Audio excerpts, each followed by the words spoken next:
What's happening? What's happening? What's happening, everybody? We are live. We are in full effect. This is another episode of the Ish We Talk. I'm going to say for the listeners who barely chime in that don't know who we are, I am Lily. I am with my co-host Lindsay. Um, our co-host Bree. She is not here, but we're going to give all the prayers and shouts out to her because she's amazing. And again, this is the Ish We Talk. I will get the pleasantries out the way. You can catch us on Apple Podcasts, Amazon Podcasts, Spotify, Stitcher, YouTube, Facebook, Twitter, and Instagram. And if you're on Apple Podcasts, please give us a 5-star review so we can continue to give you the ish that we talk.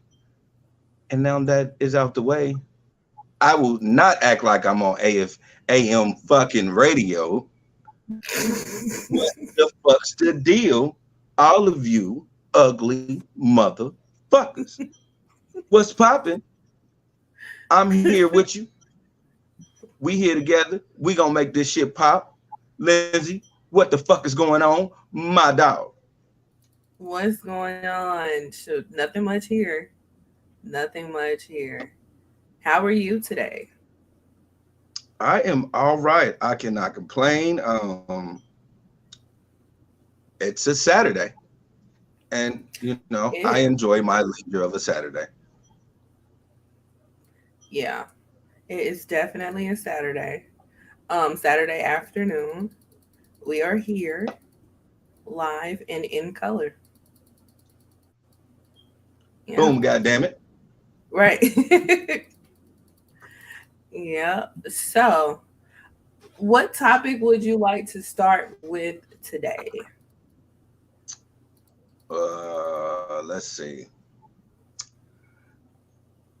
You know what?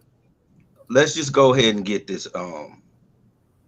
real deplorable shit out the way. Well, if we got two deplorable shits. I'm gonna headline the first one.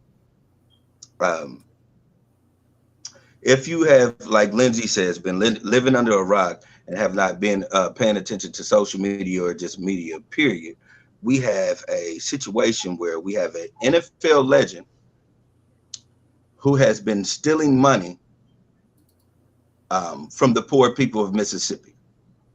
If you don't know who I'm talking about, I am talking about Bret motherfucking gunslinger Favre, the Green Bay Giant, the Minnesota Messiah, the Mississippi born Bret Gunslinger Favre has been caught in a scandal where he has been stealing welfare money from Mississippi. Now, I'm going to just go into the whole deep dive of this. He is in a scandal with other people, including the former governor, with stealing from TANF. This has been an ongoing investigation since 2020. These people have stolen over $77 million from the poorest state in the USA. Bret Wait, Favre not only, I'm sorry, Mississippi what? State? Mississippi is the poorest state in the United States of America. And they Wow. stole $77 million from it. That's the equivalency of you walking on a plaza and you seeing a homeless man with a blanket and you snatch that bitch off of. That's what the fuck they doing. Mm, mm, mm. So again, this investigation has been going on since 2020. It was already under investigation with Bret Farve because he had took $1 million from the government to speak at a college, and he never showed up. His alma mater, matter of fact, the same college I'm gonna get into later, Okay. He was given $1 million to speak there, and he never did. So he's been used to this. Now, he wanted to build a volleyball gymnasium because his daughter played for Southern Miss. And he got that done off the backs of the welfare recipients of Mississippi. That's terrible. The trick bag into that is they're not even trying to even dig into that money. They're only bringing up the $1 million they gave him for not speaking. So this is a fucking cover up because he's Bret Farve and he knows people, including the fucking former governor. So this is bigger than rap. So when this unravels, this is going to be a whole bunch of bullshit. But I just want to speak on Bret Farve, the man. This is a guy who grew up in Mississippi. You said what? What's his net worth? What's his net worth? I don't know his net worth per se. I didn't look that up, but I do know that Bret Farve got paid $1 million plus. I mean, 100 million plus from the NFL. So he has money. Not only that, he had an endorsement with Wrangler, and he currently, because they haven't took him off anything, has an endorsement with Copperfit. So he has money. It's 100 million net worth. Wow. $100 million, and he stole $5 million from poor people. This is a deplorable human being. If I could say anything else, he sat in and the crazy part about it is, we hearing about a nigga getting, you know what I'm saying, getting some side pussy on Nia Long, and we not even hearing about Bret Farve. You gotta go deep dive into hearing about how he fucking defrauded the fucking government. But what's frontline news is Nia Long's long fiance getting some pussy from somewhere else. This is how fucked up the world is. The black nigga got his dick wet, and he's bigger news than the nigga that actually is fucking y'all over.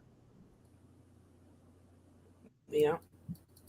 I just don't understand America. This man, he's already talked to the feds. So in his defense, this is why I say it's bigger than rap, because they're only talking about the $1 million he took and didn't do the show. So he basically stole the money. He paid the money back, didn't pay the interest. The interest is like $206,000. He like, fuck all that. That's extra money. Y'all gave me $1 million. I'm gonna give y'all $1 million. And so the feds is like, okay, cool. He settled out. Wow. When they tried to bring up the $5 million for the volleyball gymnasium, they threw that out. They said that we're not even talking about that. So this nigga still skating away. You said what? Who is they? The feds, the motherfuckers that has the case against them. The state, basically. Okay.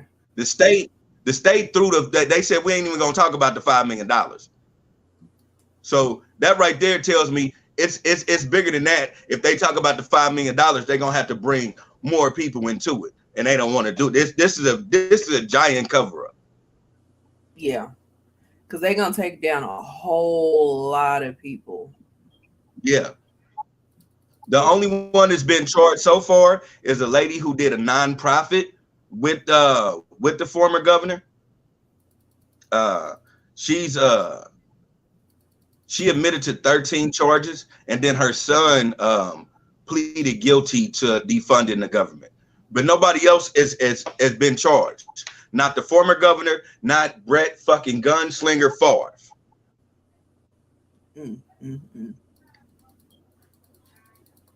That's terrible. This is terrible. I hate it so much. When I deep dive into Bret Favre, Bret Favre is a great athlete. He's a deplorable human being. He always been. He caused a hissy fit when Aaron Rodgers shot out to Aaron Rodgers. What you say, Lindsay? Why do you say he's a deplorable human being even before this? I'm about to. That's what I'm about to bring up. He had a hissy fit when Aaron Rodgers went to Green Bay and tried to say and tried to demand more money. And because they didn't want to give him money, he demanded a trade out of his contract. And his contract was a no trade clause. So this nigga forced them to trade him out. And they said, okay, we'll trade, but you can't come to the division. So this nigga went to the Jets. And then in the Jets, he did all right. But at the same time, he was doing all right. You know what else he was doing? He was sending unsolicited fucking dick pics to the fucking massage therapist. And that shit got swept under the rug. Because she was like, nigga, stop sending me dick pics. And he like, all right, I know what I'm saying. I'll stop doing it. But here go one more. Like, this nigga's deplorable. And so they swept that under the rug. Got him up out of the Jets. And then the nigga went to not Minnesota. Yeah, he went to the Vikings. Now during that, the lady came forward and was telling everybody what was going on. And instead of that man admitting to what he did, he was like, yeah, but I did that because I'm an addict. So you blamed being high Vicodin the reason why you was harassing a woman. Then I get addiction, and I've seen addiction. But that's no excuse to harass a woman who says she don't want to fuck you. Right. Oh, to me, he's deplorable. He shouldn't have been in the Hall of Fame after listening to all this. And then from the first $1 million, we'll just talk about the $1 million that they wanted him to just talk to young kids to inspire them. He said, yeah, just give me the money and fuck y'all. So he's a deplorable human being. He's a great athlete. I will give you, I cannot deny the shit he did on the field. I can't deny the shit OJ did on the field. These two niggas is still horrible as fuck.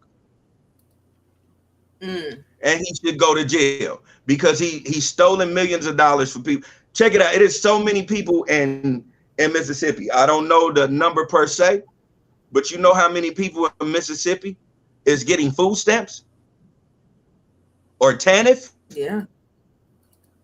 200. Especially out of everybody in Mississippi. Wait, yeah, what? This guy. Yeah, 200 people are getting TANF. Because they don't have no money because he stole it. Because he stole it. They was giving everybody else that, you know, your household makes this much, or you don't qualify, or you don't do this, or you don't do that, because they stole over $77 million from poor people. Wow. Yeah. And they just letting him be, and nobody's bringing this shit up. And I know I'm just on Bret Farve, but the whole state of Mississippi, the government is full of fuck niggas. Obviously. Like, it's like, how can you sleep at night knowing that you're a part of an organization that's doing something like this? This is crazy. And they got receipts, they got text messages of this nigga knowing he doing something crooked. Yeah. He's texting, will the media find out?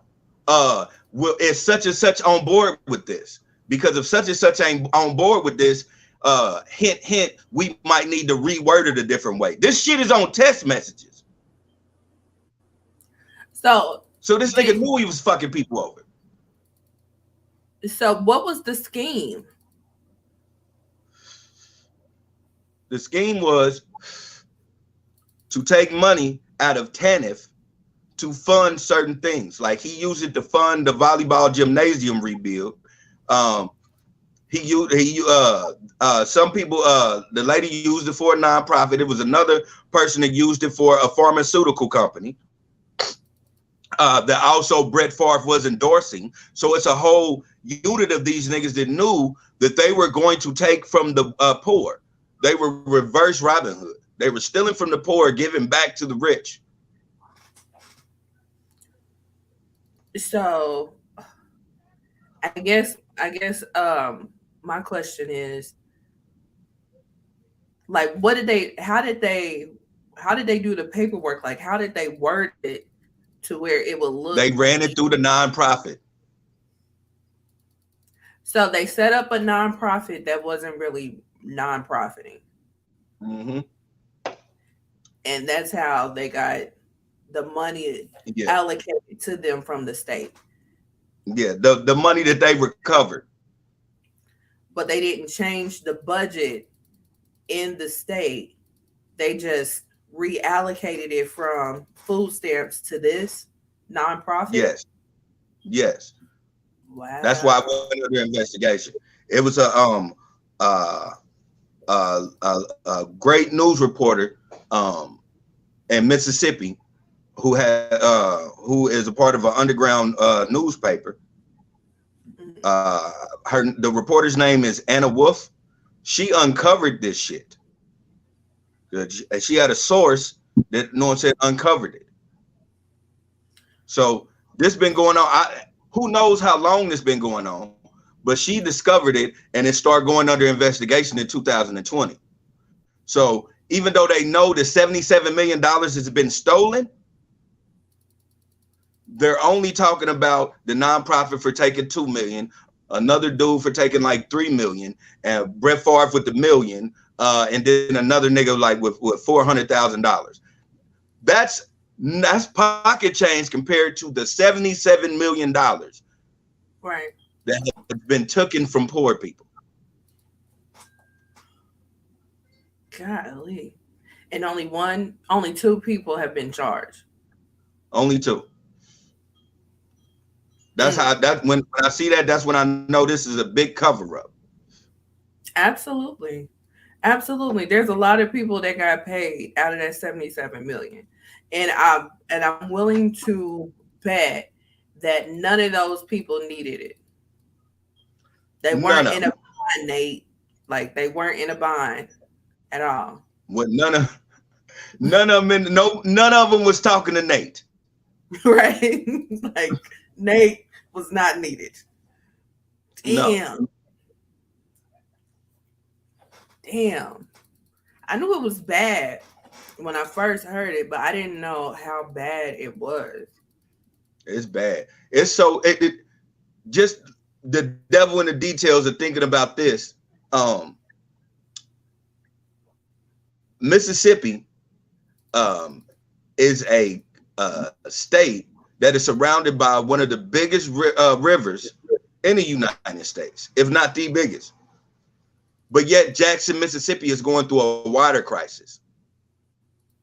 So Legit doesn't instead make of building a gym for a volleyball team that is not a championship volleyball team, by the way, let's get that out the way. Their record it sucks dick.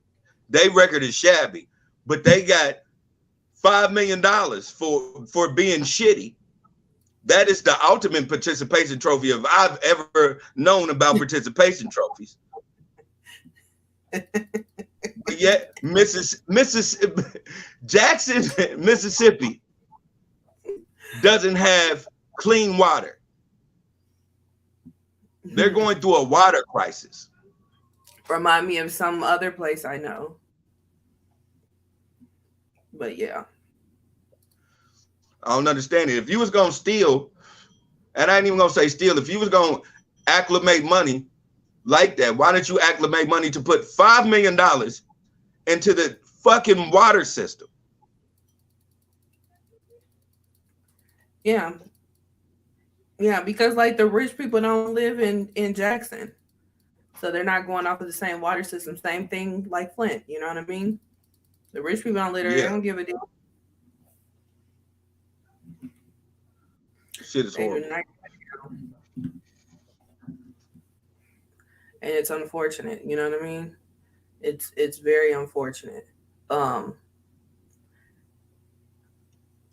Golly, that is terrible though. Golly. Right. Only 200 people. So I wonder how many people actually qualify for uh food stamps that were denied. With $77 million, it was a lot. Yeah. And is this 77 million total or like a year or what, you know? This is total. Total since So in the 2020? process of this fraud, like I don't know how long this fraud's been. From deep diving, they didn't say how long this fraud has been going, Mhm. but from since the investigation started in 2020 to now, they're saying it's $77 million have been stolen from the TANF program. Mm, mm, mm. That is terrible. That Yeah, is terrible. So it's a lot of people, a lot of children, you know what I'm saying, that depend on those food stamps, you know, uh, that would have qualified. And the money would have been there had it not been for these greedy, raggedy ass motherfuckers that are in Mississippi. exactly. And let's just keep this a buck. Um, Shannon Sharp said it, and it makes perfect sense, and nobody can deny it. Um, if a black or a brown person had um, tried to get, got food stamps um, and didn't qualify, they would find their raggedy ass and throw them motherfuckers under the jail. Mm-hmm. Absolutely. For me, for a measly $400 worth of food stamps and $185 in TANF, a nigga would be going to jail for 5 years in the feds. Mm-hmm. But this man can steal $5 million and still be in the Hall of Fame. Let Yeah. alone going to prison. He still got all his accolades. So do they strip someone of their accolades for something that had nothing to do with football? I'm glad you said that. Because yes, they do. Um, uh, my Pete Rose. I'm sorry, I had a brain for it. Pete Rose. He played baseball. He couldn't get in the Hall of Fame because they found out he was gambling against teams, and so that stripped him of being in the Hall of Fame. Michael Irvin, who eventually went to the NFL Hall of Fame, he went through controversy because the first time his name got pulled, they wanted to bring up all his drug addiction and all that old extra shit. Mm. I do remember the Pete Rose stuff. Um, but that kind of did have something to do with baseball. No, that's still just gambling because at the same time with baseball, if they was kicking motherfuckers out for finding out they did steroids after they retired and they was getting them out the Hall of Fame, it's still it's the same thing. You got to go. You got Well, to go. that's something different. Okay, that's something different because if you were juicing while you were, being this great person in the sport, and then you get into the Hall of Fame, and then you come out and say, "Hey, I was juicing the whole time. That's why I was so great." Like, I understand why they would be like, no, because I mean that's what they did with what was her name, Marion Jones. Remember they stripped her of her medals and stuff after they found out she was juicing. So I can Yeah, you're understand right. that. You're right. You're right. Yeah, You're right. I I guess can. I'm yeah, you're 100% right. You know what's going on? I'm just truly on some fuck Bret Farve shit. Yeah. Oh no, like 100%. Now, another question. Um, OJ, did they ever strip him of anything? Like we know His he Hall of was. Fame. Yeah, Okay. I think they stripped him of his Hall of Fame. And Okay. then remember he had to give back all like a lot of his trophies and shit. But I thought that had And then the something to do. ones he had, he tried to get back and end up going No, to prison. that had something to do with the civil suit because he was acquitted of murder. So, but he was found liable of the civil, and they seized his trophies and stuff like that. But did they take the title? Because you Yeah, the could. titles are gone. Or if the titles, I mean, you can't take the title. I'll take that lot back. You can't take the titles from OJ, but it is uh I forgot. I don't think he's in the Hall of Fame anymore. I think they did take him out the Hall of Fame. Now, why? Now, did they take him out the Hall of Fame after the civil case or after the theft case? After the civil case. Hmm. Okay. Yeah, he wasn't he was out of the Hall of Fame when he went to prison. I think I'm not gonna no I'm not for sure, but I'm pretty sure that either way we're going at it. It's still, you know what I'm saying, if we're going, speaking of OJ, if they didn't take it after the civil case and they did when he went to prison, it's still one of those situations where Bret Farve, if we putting them both in the category, you need your shit took too, because you still took $1 million that you admitted to. Yeah. You stole. Yeah. Right. But that's what I'm saying, because like if it was after if it was if it was after the theft case, then they most definitely have to treat Bret Farve the same way they treated OJ.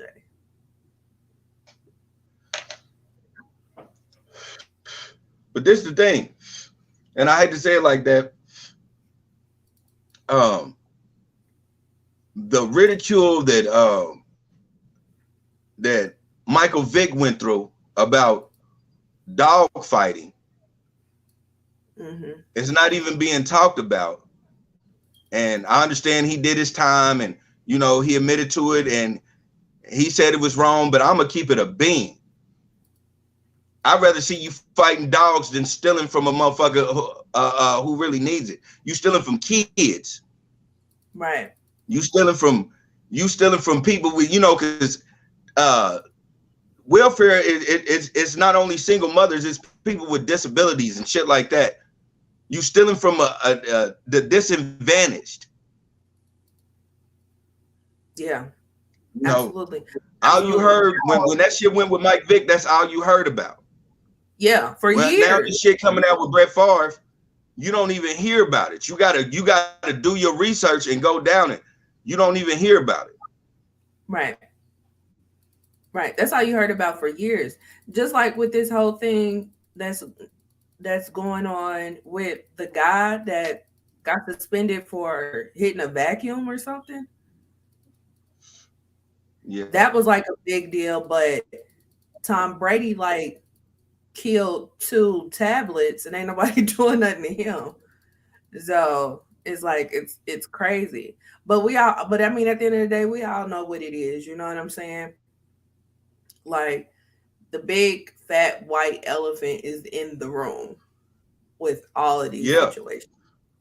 Yeah. You know.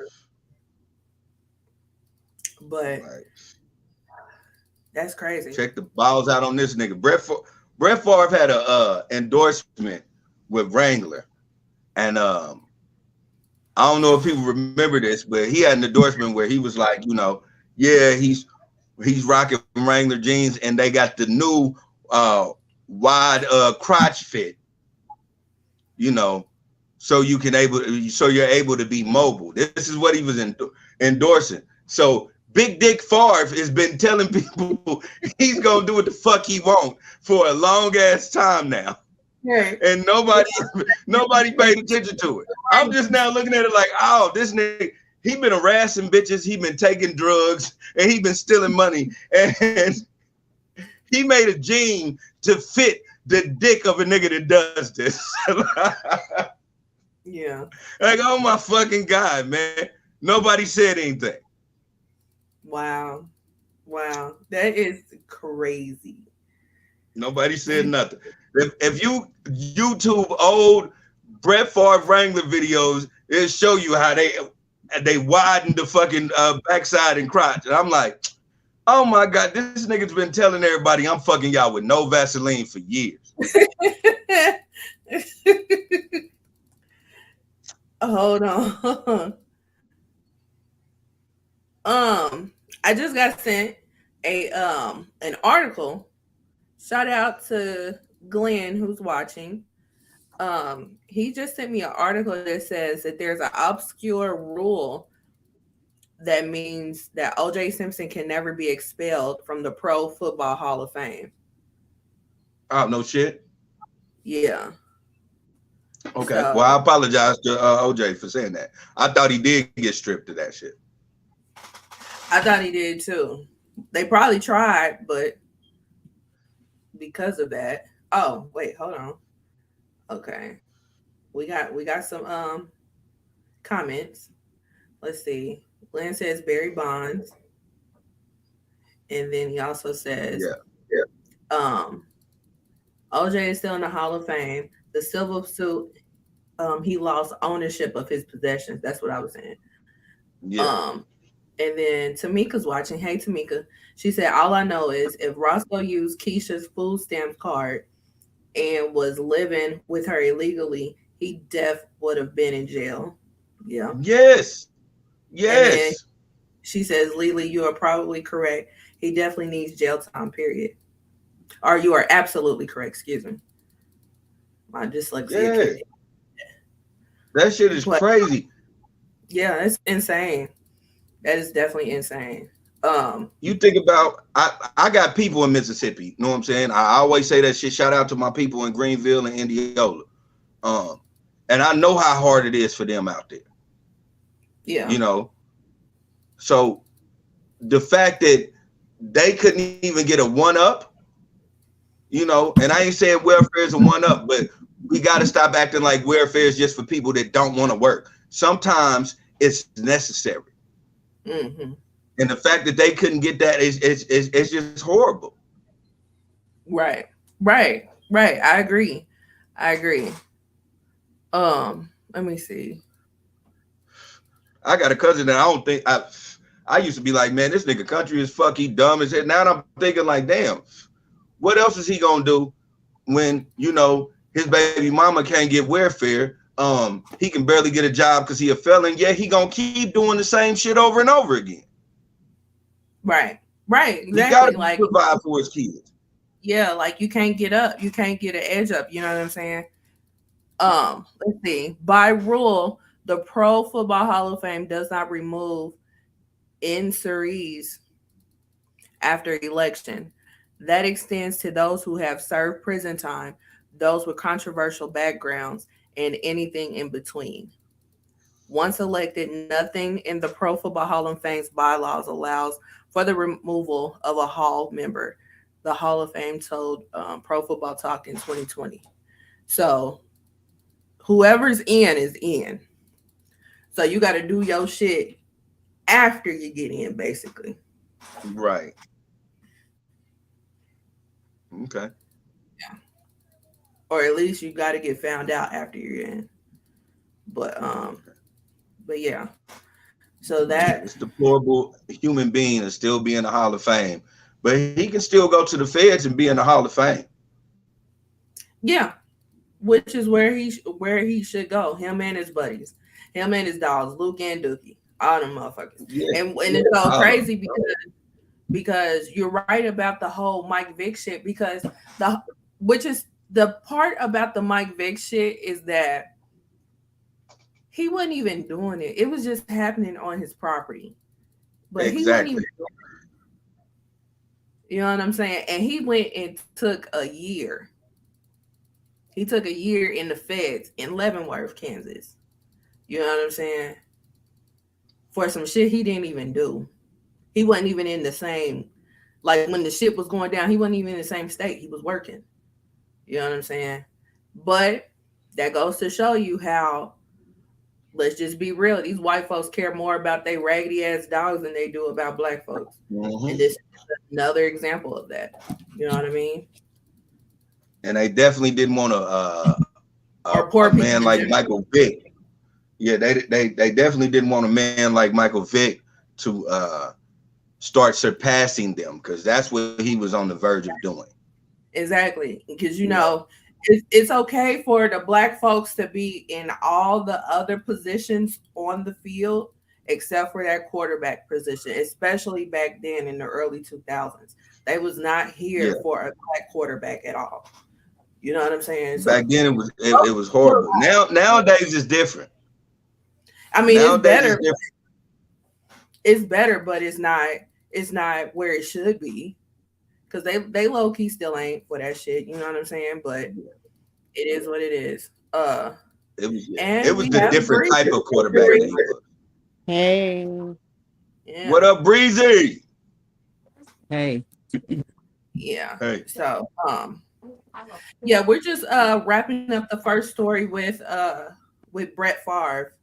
Do you have any thoughts about the Bret Farve situation? The welfare queen. Yeah. Uh, Okay. Real quick, cause I'm late. I hope he get in trouble for that. Cause Big Frida, not to throw her under the bus, cause I love her, but she got in trouble for welfare and Section 8 fraud. Almost went to jail. Yeah. You should show right. You So show right. he's not exempt. You know what I'm saying? Like, and we know Big Frida probably was really doing good with them stamps. This nigga wasn't even getting the stamps. He was just taking the money that was supposed to go Exactly. towards the stamps. So, he needs to be held accountable for that. But we'll see. Yeah. Yeah. Exactly. Like I said earlier, if any brown or black person in that situation, they trying to throw him behind bars. The feds went and talked to Brett, and then when he was like, "Yeah, but I paid it back. Here go the paperwork," they just was like, "All right, cool," and just walked away from this thing. Mm-hmm. That's white privilege and athlete privilege. Because we're not gonna act like OJ in the beginning of the shit didn't have that athlete privilege on him. Because it was white folks out there just with the black folks that was like free the juice. It's like Yeah. we're not gonna act like that. But It definitely was. yeah, they was out there right along with us. So it's that athlete privilege. That's the reason why OJ thought he was bigger than black. I'm not black. I'm OJ. Because motherfuckers didn't treat him like he was black because he had that athlete Okay. privilege. Yeah. So up until you know, but Tamika says right. Forget those dogs. That's how you know they still feel like black people are worth less than an animal. 1,000%. 1,000%. I said, man, I told Jasmine earlier, I was like, this tells me two things about Mississippi. One, that the powers that be in the government of Mississippi are fuck niggas. For And sure. The water for crisis. two, yeah, for two, the Confederacy really did win in Mississippi. They still are keeping niggas down. They still trying to find a way to still enslave niggas, and they're getting it. Yeah, and like let's not forget Katrina happened in Mississippi too, and they weren't trying to help them out either. You know what I'm saying? There's countless things, and then Emmett Till, the whole Emmett Till situation was in Mississippi, right? Like the list on and on. Was it in Mississippi? I believe it was Yeah, in Mississippi. It was Mississippi because my grandmother. yeah, it was Mississippi. Yeah, he's from Chicago, but yeah, it was in Mississippi. Yep. Yeah, like there's countless examples on why Mississippi. I would not. If I can help it, I will stay away from Mississippi. Unless I'm going to the Like, I paint. swear to me. Unless I'm going to the paint, then Okay. I got people there, so I'm gonna go to Mississippi. no, I do too. But I ain't Jasmine just seen them was in telling me years. she wanted to see my people in Mississippi. As far as I know, I ain't got nobody in Mississippi. So, I do, but I'm my not going. prayers. I don't have time. Like I said, the pink ain't real, so I can't go. Right. It's the only reason why I go to Mississippi. Shoot. The Pink got to go on tour. I ain't going. I ain't going. Fuck that. I ain't got to worry about me. Yeah, they fucked All up. right.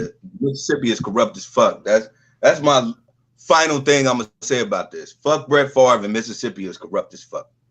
Yeah. Yeah, he's not gonna get in trouble because he's just not. I can tell. I can tell how it's going. Yeah. Yeah. Um. Yeah. So yeah, the best thing that came out of Mississippi is fine as David Banner and fine as Big Crit. Oh, and Ray Shrimmer, and that's it. Well, Next up. I'm not gonna call him fine ass in front of that, but yes, definitely. For me, the greatest thing that came out of there is David Banner. You know, like I fucks with David. Big Crit also, but I fucks with David Banner. Like, I and the think shit that that's he why actually puts feet on. He puts feet on the ground in Mississippi. Like he doesn't give money to the government. He does it himself. So right, yeah, and Right. that's what I was about to say. I think that's probably why he goes so hard because he know it's a He know fuck they ain't state. shit. Right. He know they ain't shit. And yeah, and I noticed that in him back when Katrina hit. Because he was heavy. He was heavy on helping out when Katrina hit. You know what I'm saying? So and people forget about Mississippi. Everybody's focused on New Orleans when in regards to Katrina, but Katrina hit a lot of places. Tamika says, "Let him stay in the Hall of Fame. Just put his ass in jail where he belongs." Facts. fuck right, fucking right. Yeah. So, um, next up. Oh, and as far as that, we're gonna keep an eye out on that story. Any updates, we'll let y'all know. So, speaking of updates, next up, um, Tiffany Spears and Aries. Wait, Tiffany Haddish and Aries Spears. I The sure was about to case, say, what, they get married? right? The case got dismissed with prejudice. When a case gets dismissed with prejudice, that means that the case could never be reopened ever again. Um, but we all know what pretty much happened is that they pretty much settled. There's an Oh yeah. undisclosed amount. They changed it from state to federal because we're still talking about kids, and they want to keep their identities withheld, which I think was smart or whatever. Still don't know if the state will pick up. The state of California will pick up because I mean they weren't trying to pick it up before now, so still don't know if they ever will. But Tiffany Haddish got caught at the airport by TMZ. Actually by two different TMZ paparazzi, and they did their impromptu interviews that they do, and she basically said that for one, she's worried about the kids, and that was like her main concern. Okay, and for two, she has no gigs now. All her gigs got canceled, so she doesn't have a job. Um, Me personally, you weren't worried about them kids until now when this shit came out. And two, fuck your jobs. You can still go to hell. Um, Anybody else want to go on ahead and give their final thoughts on this? Bree, you want to say it, or you want me to go first?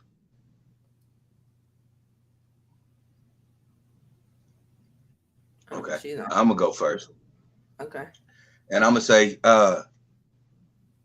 yeah, woe is me, lady. You deserve to lose your jobs.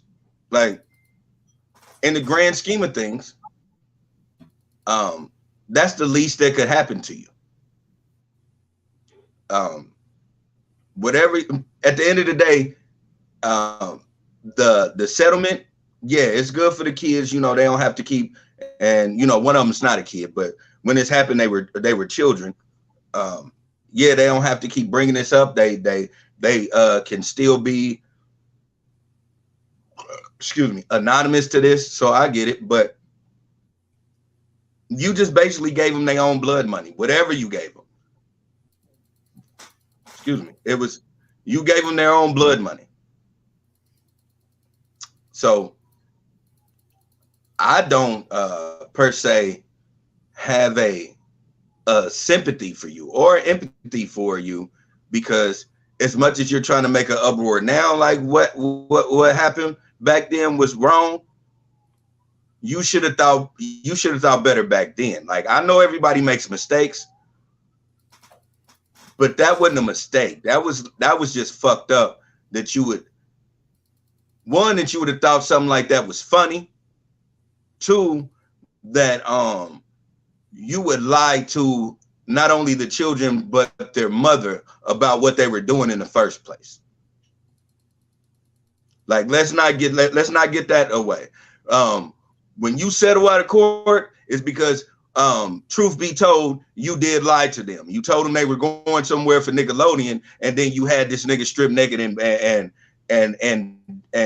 fucking do all this weird shit with a train and get in the tub and all this weird. I ain't never seen that on iCarly.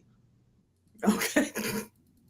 Okay. Like, the fuck? They was not in the tub on all that. I'm sorry. Yeah, so never, bitch. So yeah, fuck what you talking about. Like, yeah, I'm glad you lost your jobs. I was telling Jasmine when I was like, shit, her career should be over, and she was like, oh, don't say that, and I'm like, man, fuck Tiffany.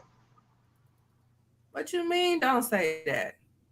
No, she need to go somewhere. She need to go to Good Burger, home of the Good Burgers. Can I take your order? Shit, fuck her. Exactly. You know, all that shit you brag about still being in the hood. Guess what? Now you really gonna have to really be there. Right. You know, you better have made some good investments. Yeah, she said she lost all her jobs and everything. So apparently, yeah, I mean, I'm not saying I'm not taking up for Tiffany Haddish or Aries Spears. I watched the video. It made no sense to me. But it's just mighty coincidental how the parents settled out of court. So, I mean, everybody got a price. I don't appreciate the parents doing that. You know, I'm glad they brought it to the light, but y'all did it for money. It wasn't the parents, it was Jane Doe. Yeah. Whoever it was did it for the skrill, because if they was really serious, they wouldn't have settled. I wouldn't necessarily say that. And the reason being is because, for one, they have been trying to get a criminal charge against these two people for a very long time. But you can only go so far as the police will go with it. Secondly, when you go into a trial, whether it's civil or criminal, it gets extremely detailed. It can be long and strenuous. We just saw this with the Johnny Depp Amber Heard. So if they came to the table with an acceptable amount, then I can definitely see protecting, again, because nobody was protecting these kids. And one of them is still a child. So I can see them saying, okay, we'll go on ahead and settle to save the psyche of the kid. Because in a trial, they will probably bring that kid to the stand. It will probably be more than his statement that he made. So to protect that kid's psyche, if they come to the table with an acceptable amount, I can see them going ahead and settling, especially when we're talking about civil, because nobody's going to jail. Now, if we're talking about criminal, then yeah, unfortunately, we will probably have to go on ahead and have this kid go on the stand.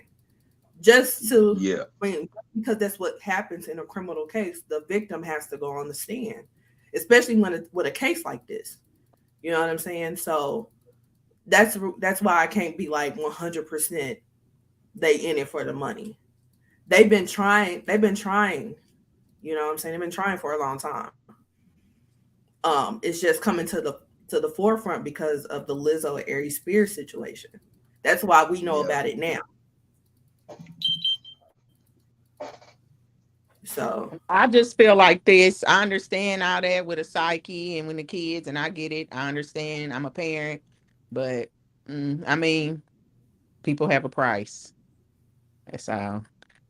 I mean, Aries Spears and them was definitely wrong, but at the same time, that money bought y'all.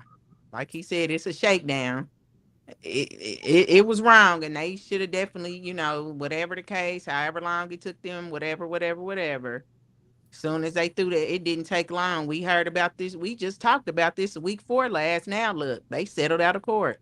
So I don't know. It's just making me look at it like a little.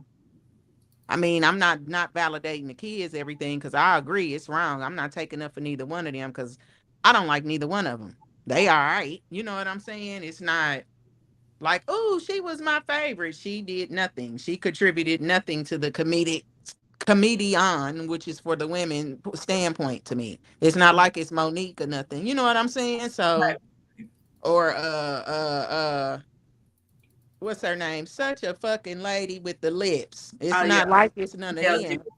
It's Adele, yeah, nah, icon. Shout out to Adele. yeah, it's not none of them. Lunel, none of them. This is Tiffany Haddish, who's basically like, she's a coon.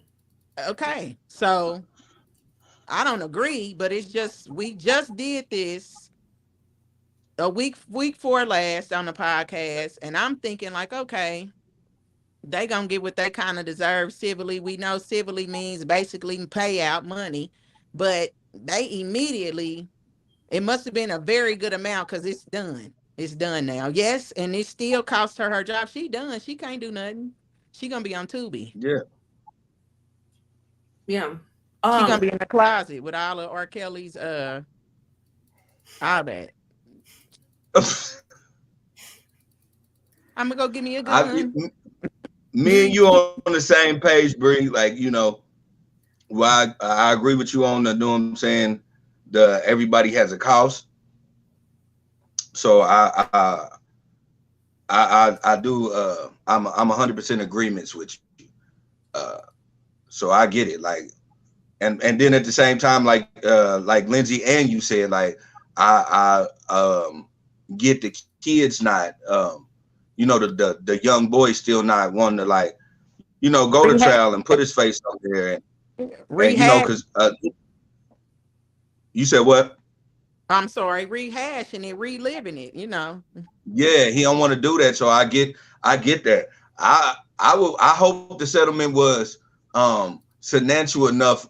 I mean, financial enough for them where shit. Yeah, Tiffany mad that she lost all these jobs because she gonna have to continue to pay these niggas. Because if I'ma settle, you gonna continue to pay me. I was thinking the same thing too. Like, if I'm settling, I need a lump sum plus a continuous monthly payment for X amount of years. You know what I'm saying? Like, that's the I need to be a bill. I need to be a bill. Yeah, absolutely. Because you know, people that are abused like that, that's a life sentence. You know what I'm saying? You're not about to just write a check to me and then go on about your life. I can never go on about my life. So you're not about to just write a check to me. Yeah. You know what I'm saying? And again, they pursued this criminally and civilly. But when the police are not trying to move forward, what am I supposed to do? What can I do? You know what I'm saying? Mm-hmm. I can't make the police do nothing more than what they are doing. So I'm gonna pursue you civilly as well. You know what I'm saying? Yeah, I'm gonna get all I can get. I'm gonna sting you. Right. I'm gonna make you feel this because I gotta feel this for the rest of my life. I will never be okay. And then I'm gonna be in therapy all my life. So why do I gotta pay for my therapy? You know what I'm saying? Why do I didn't do this to myself. You did it. So why do I gotta pay for it? Like, y'all know, and y'all knew y'all was wrong from the fucking jump. Y'all knew y'all was wrong from the jump. And this has been our ongoing thing. We just know about it now. But this has been an ongoing thing. They probably, because it hit the gossip waves and everybody knows about it now, was probably the reason why they was like, all right, let's go on ahead and try to get rid of this shit now. You know what I'm saying? But the damage is already done. You know what I mean? So yes, you have, I mean, people can call it what they want, but at the end of the day, if you were in that situation, I mean, would you? I mean, like, would you take the buyout? I mean, what else can you do? If I was in a situation and I was still 14, I would want to take the buyout. I don't want nobody to know, like my name, like, cause y'all see my 7-year-old face, like, so like he said, he gets ridiculed because motherfuckers still know. I don't want to go into, I don't want to go into the real world with that shit. So I get him taking a buyout. Yeah, because I mean, not only is this video all over the world, but in the civil complaint, he wrote a letter detailing how his life is now because of this. I mean, what more do you want from him? That's a 14-year-old child that has to deal with this for the rest of their life. You know what I mean? It's just not fair. And the sister got to deal with this shit too. The sister not only was abused herself, but she got to deal with the guilt because she was supposed to look after her brother and she couldn't. Right. You know what I'm saying? Like, what more do y'all want from these kids, man? That's just. And then she been trying to keep him anonymous, and so if it go to trial, you have to say his name. So she failed him again. Yeah. Yeah. No, because she's taking care of him now. He's under her custody now. Right. Right. And then people want to keep bringing up the parent, but it was like the mom is not a part of what's going on now. And like their lawyers kept on trying to bring the mom into it, but the mom is not a part of what's going on now. So that whole shakedown, that shit was crazy. How the lawyers was trying to spin it. That shit was crazy. But the lawyers was grasping at straws, But I'm I just pray for better days for them because I can only imagine, I mean, it's sad. But like she said, she lost everything. She's humbled now. Lindsay, you did me like that the last time. I didn't even get to finish. I'm sorry. What I was gonna say, I think you think I'm taking up for her, and I'm not. I'm just passionate about this, Yeah, I get it. You know what I mean? I am too. But at the same time, she lost all her. He wasn't doing shit. He was already on Tubi. She blew her bag. You know what I mean? My whole thing is this: if celebrities know they did some weird shit, try to get that shit deleted or talked about beforehand so it don't get popped up later. Because it seemed like everybody got some type of weird video for them about 10 to 15 years ago where they doing some shit they shouldn't be. Mm-hmm. Have y'all noticed that? Yeah. Like, yeah. You'd be like, such and such had on blackface. You'd be like, damn, you didn't know how to burn that picture? You took it in the 80s. You know what I'm saying? Like,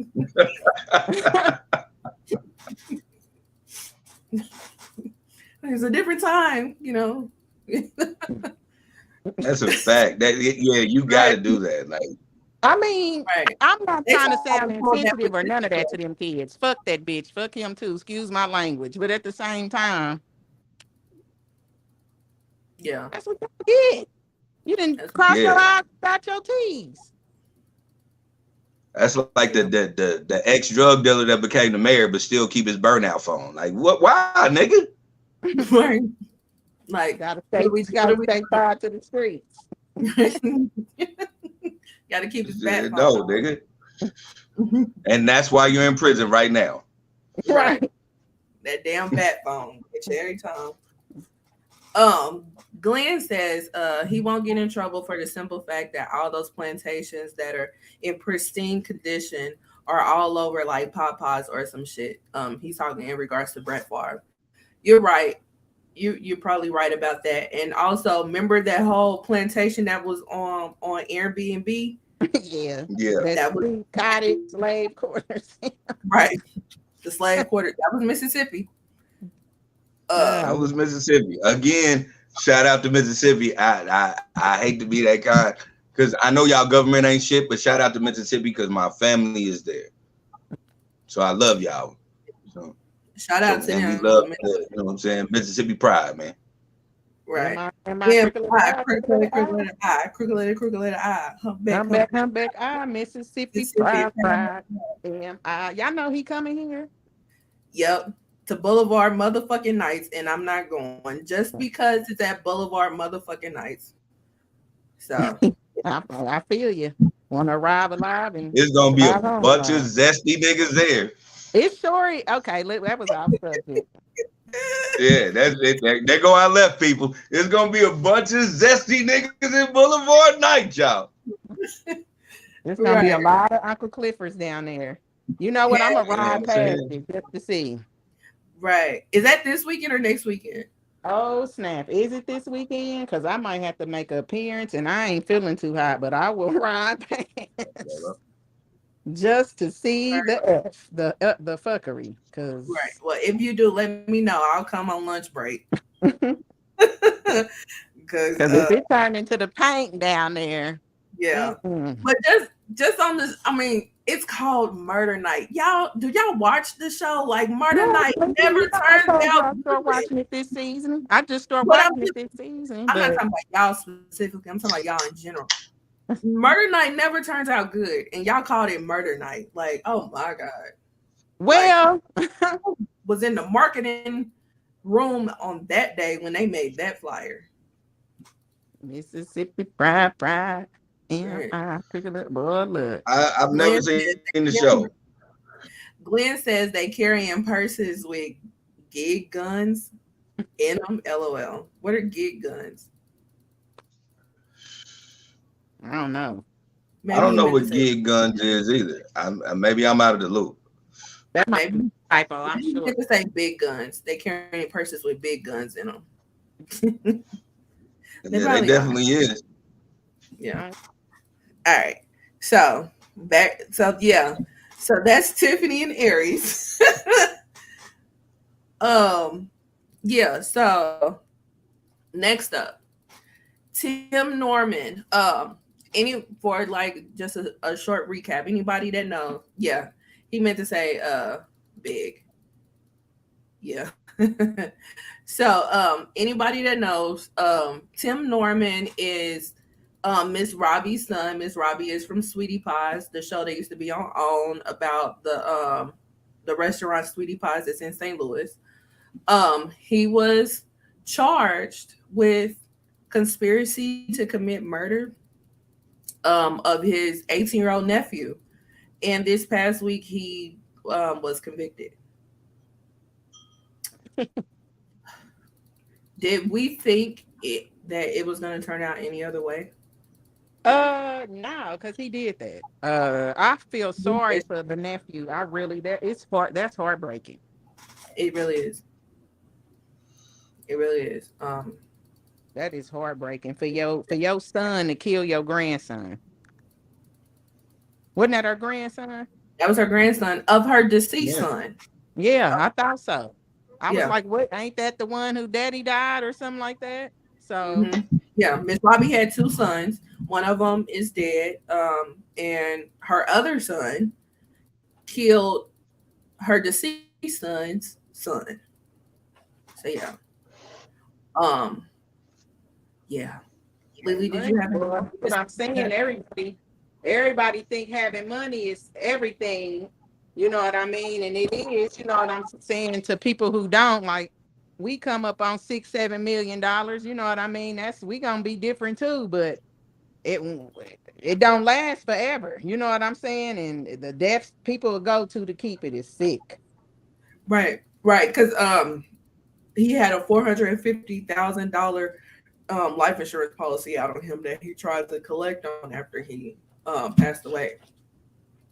So that rang an alarm. Understandably. Lily, did you have any thoughts about that? I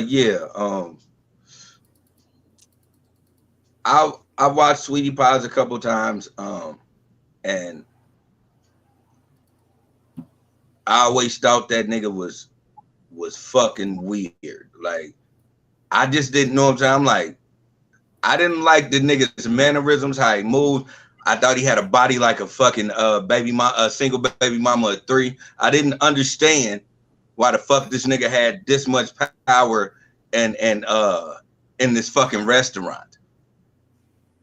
I didn't like the way he treated the nephew.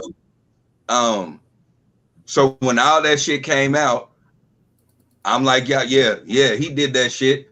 And fuck this wide bottom ass nigga. Like, you know what I'm saying? May he go to fucking jail and actually use that ass for what it's made for, getting bent over by niggas that are felons.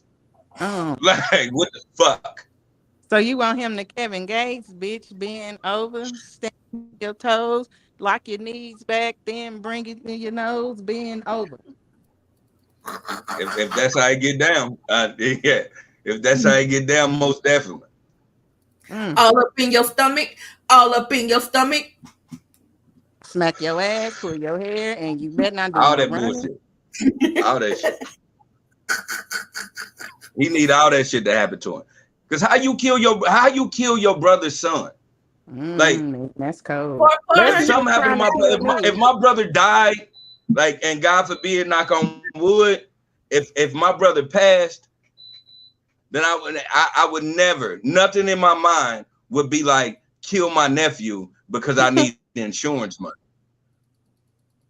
I'ma just be the uncle to be like, hey, I had it one time, nephew. I promise. I almost made it big, but shit, we here now. Like, I would rather do that. What the fuck am I doing?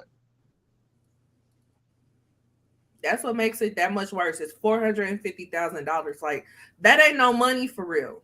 It's not. No, it's not. No. Hell it no. was in the 70s.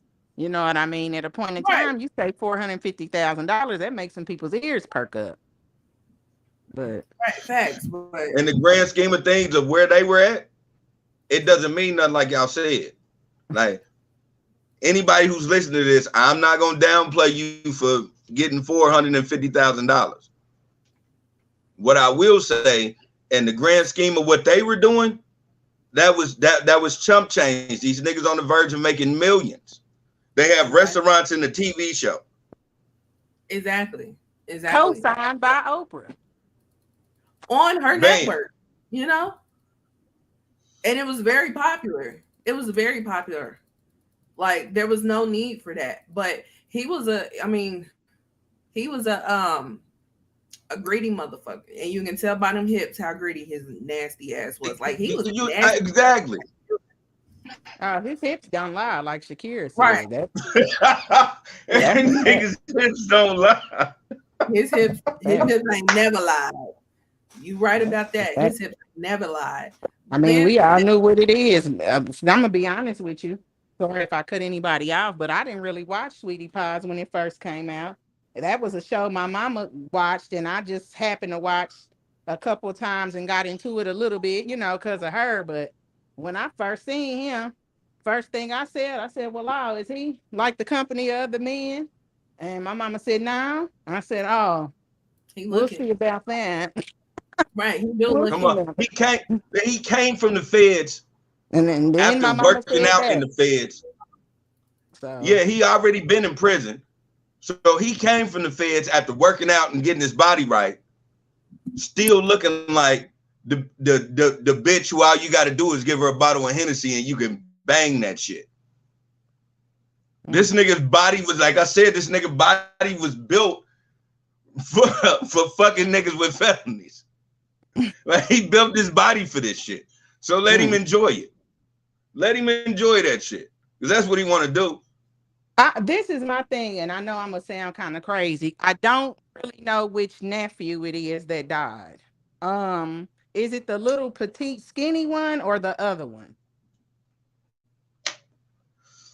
I thought it was a little petite one. Okay, I thought so. Now my feelings is really hurt because he really looked like he wouldn't harm the soul. You know what I'm saying? Like, I mean, he was good. Like, he was fucking up at first, but then he was really trying to learn the business, all that shit. Nah, I'm talking about his stature, the way he used to be on there. He was kind of, Oh yeah, he was frail. You right. yeah. I'm sorry, Bree. I didn't mean to cut you off. I'm Oh sorry. no, you good. You good. He was frail. Like he was a little body built man. So oh man, this nigga. Getting Well, killed by a nigga built like 14-year-old Rasputia.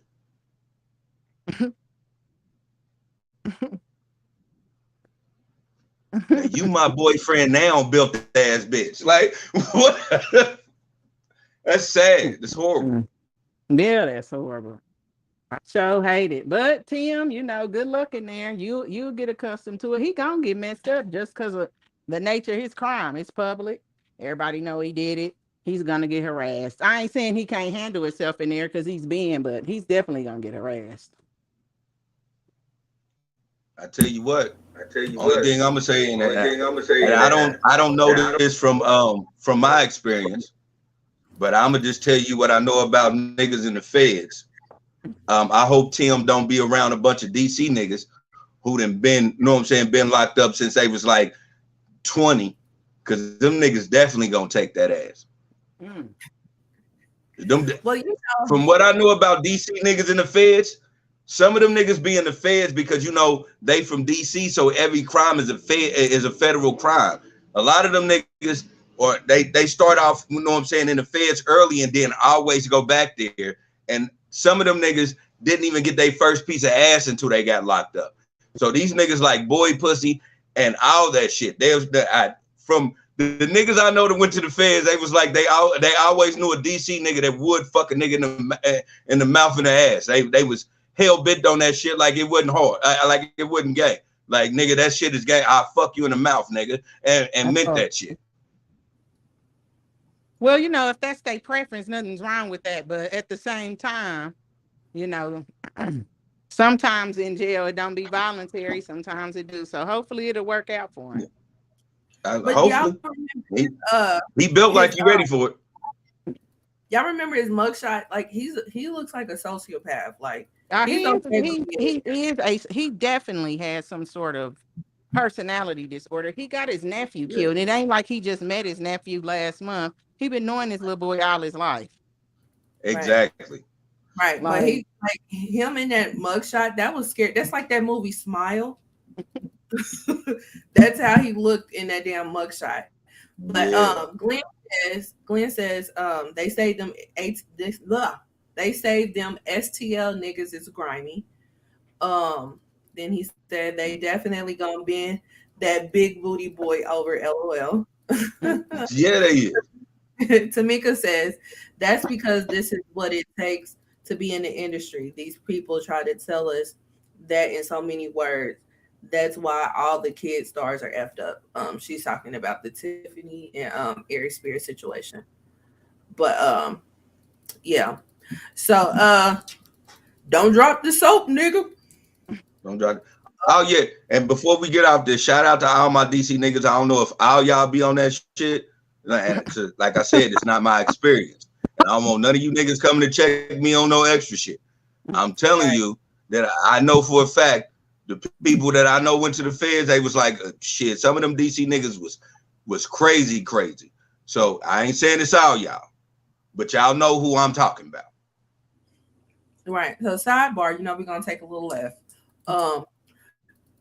DC/Baltimore, don't they got like the worst accent in America? Ugh. Oh my God. Baltimore does. To me, they sound like they need to be in England. Yeah. But you know, DC is right there. So theirs ain't as strong as Baltimore, but you could barely understand the Baltimore people. But it's just, it sounds nasty. It sounds like they shit and just get up. Like they don't even wipe their ass. That's nasty. You know what? I'm not gonna do that to them people. I'm not like that. I'm not doing that to them people. No. They don't. I will say like the accent is different.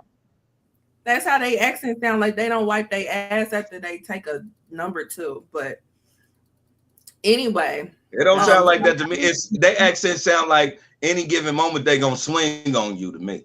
Just because sometimes they'll talk so like they'll get to talking and you don't understand what they saying. Yeah, they upset because they booty itch. Nah, man, fuck that. I'm not doing that.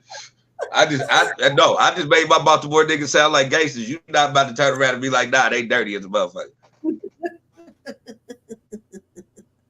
No, they can be very clean. It's just they just sound very bad. But anyway, but shout out to Baltimore and DC. Yeah, so next swing that left back again. Swing that left back again. Right. So okay, so accents. Since we were talking about Tim Norman, STL accent. I'm just gonna leave it there. Yeah, shout out to my STL family, and we're gonna leave that where it is. Right, right. I'll be down there too many times. I'm gonna leave it alone. Tamika says this chat is super delayed. Yeah, it is kind of. So yeah. Next up is the Gambia tourism. Bree, you're on. Well, I get some of my news from CNN and some of it from the Shade Room. Shade Room is replicable. But there is a travesty going on in the world, been going on for years, been going on for centuries, been going on since been going on. Apparently,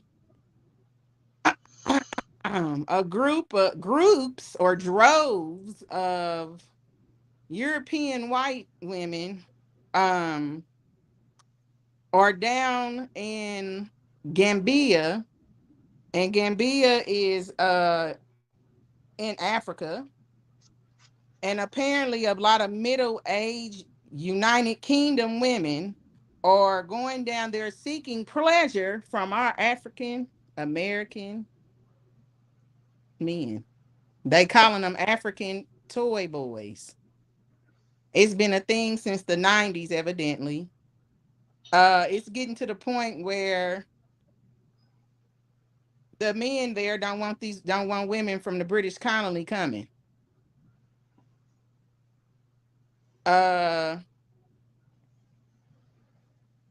These people are going to the impoverished parts of this place in Gambia, Africa, picking up these women to where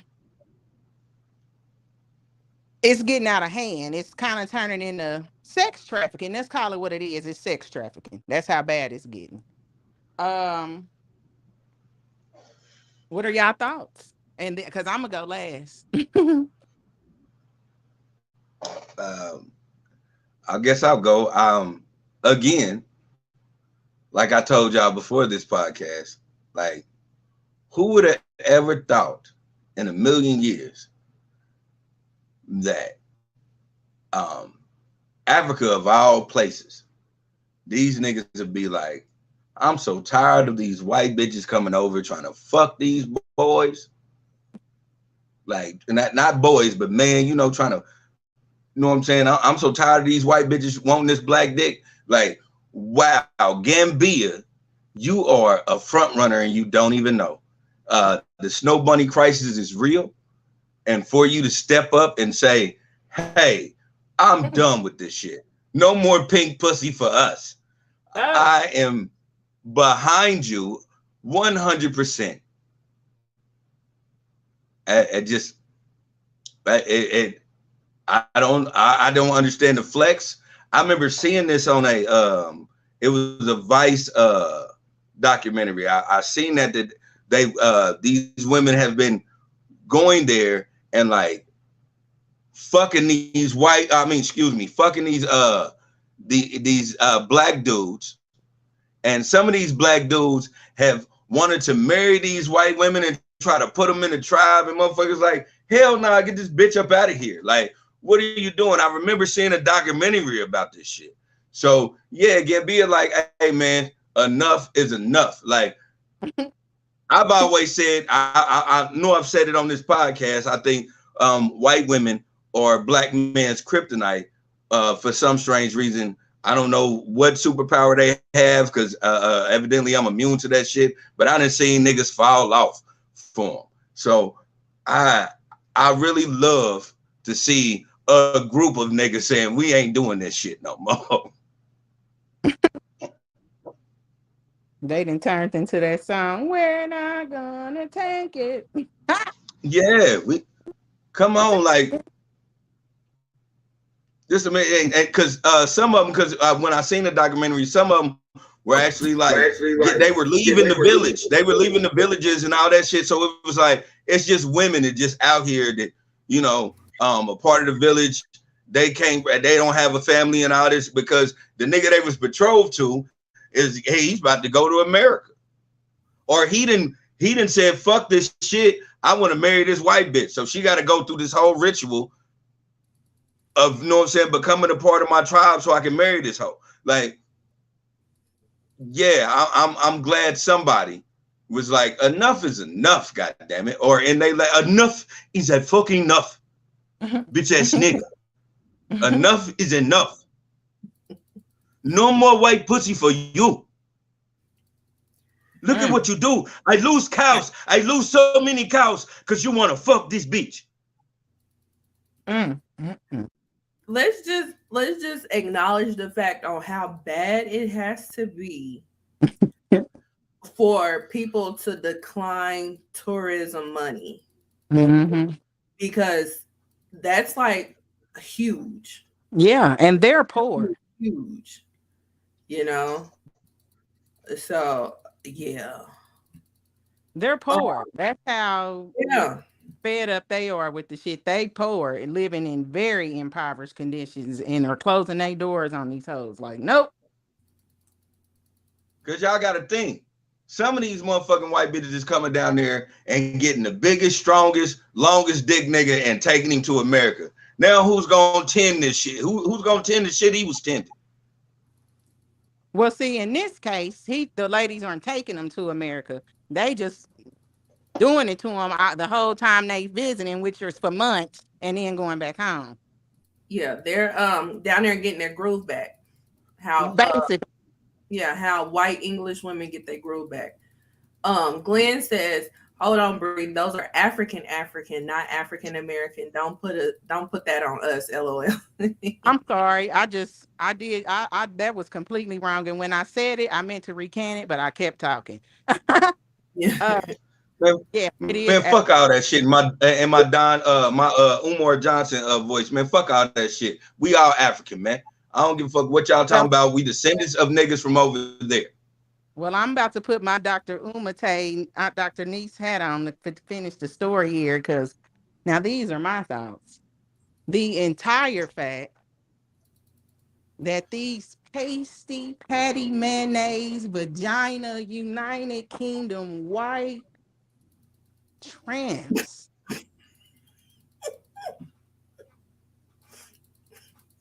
or leaving apple pie custard on our young men down there, and they are tired of it. Enough is enough. You are sucking the youth out of our men. You coming down there, middle-aged United Kingdom women, basically is how the queen been looking since I've been a kid. Coming down here, robbing our black Africans of they man juices. They found a fountain. This shit could have been stopped years ago. You got your patty mayonnaise ass body down there, knowing you don't live in that area, knowing that ain't where the tourist attraction is. You coming straight for the dick. That dick must be very amazing for them to travel all the way to Gambia to get that groove back. That's because they doing all types. It twisted. It ain't one dick down there. They training in hotels room training. It's choo-choo. They got pineapples all over their room. They swing. They doing all type of shit with them kids down there. Them men.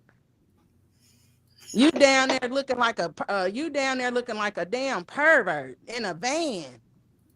What? Do you need some help? Hi. Oh, I see you don't have any shoes. Here, come to my van. Boom, knock this nigga out, put him in the bed, 6 of them. They going back, taping these little kids, taping these young men to the bed, fucking their brains out, leaving mayonnaise, custard, everything. They doing everything. It's Miracle Whip everywhere. Them niggas they got fruit salad and potato salad with raisins in it. They fucking these boys up. It's eggnog everywhere. All type of shit. Ice. This has to be stopped. This is horrible. These people need to be arrested. They need to be with Jeffrey Epstein. This is an abomination.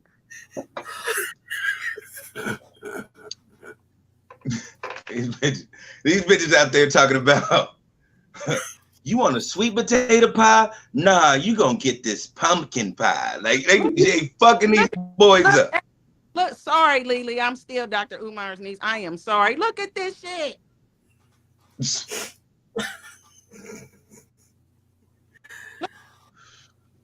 Yeah. Now, look, the picture is holding on by a thread. They laughing to keep them crying. All right. But look, looking at this picture right now. What you say, Lindsay? I'm sorry. I said low key, they are kind of attractive though. We know what it's gonna be like when we get down there, Lynn. We know that. We know what it's gonna look like. Bunch of white teeth, chocolate bars melted, walking around. We get it. Listen, I'm afraid. See, my girl loves dark skin. I get light skin in the winter. I get red in the summer. I'm never gonna compete with an African nigga. Plus, he's fucking 6'4". You know what I'm saying? Like, when I take Jasmine to Africa, I'm gonna be like, I'm gonna walk over here because I know she's gonna be staring. I don't want that argument in the hotel room. I saw the full length of this photo. They are pretty tall.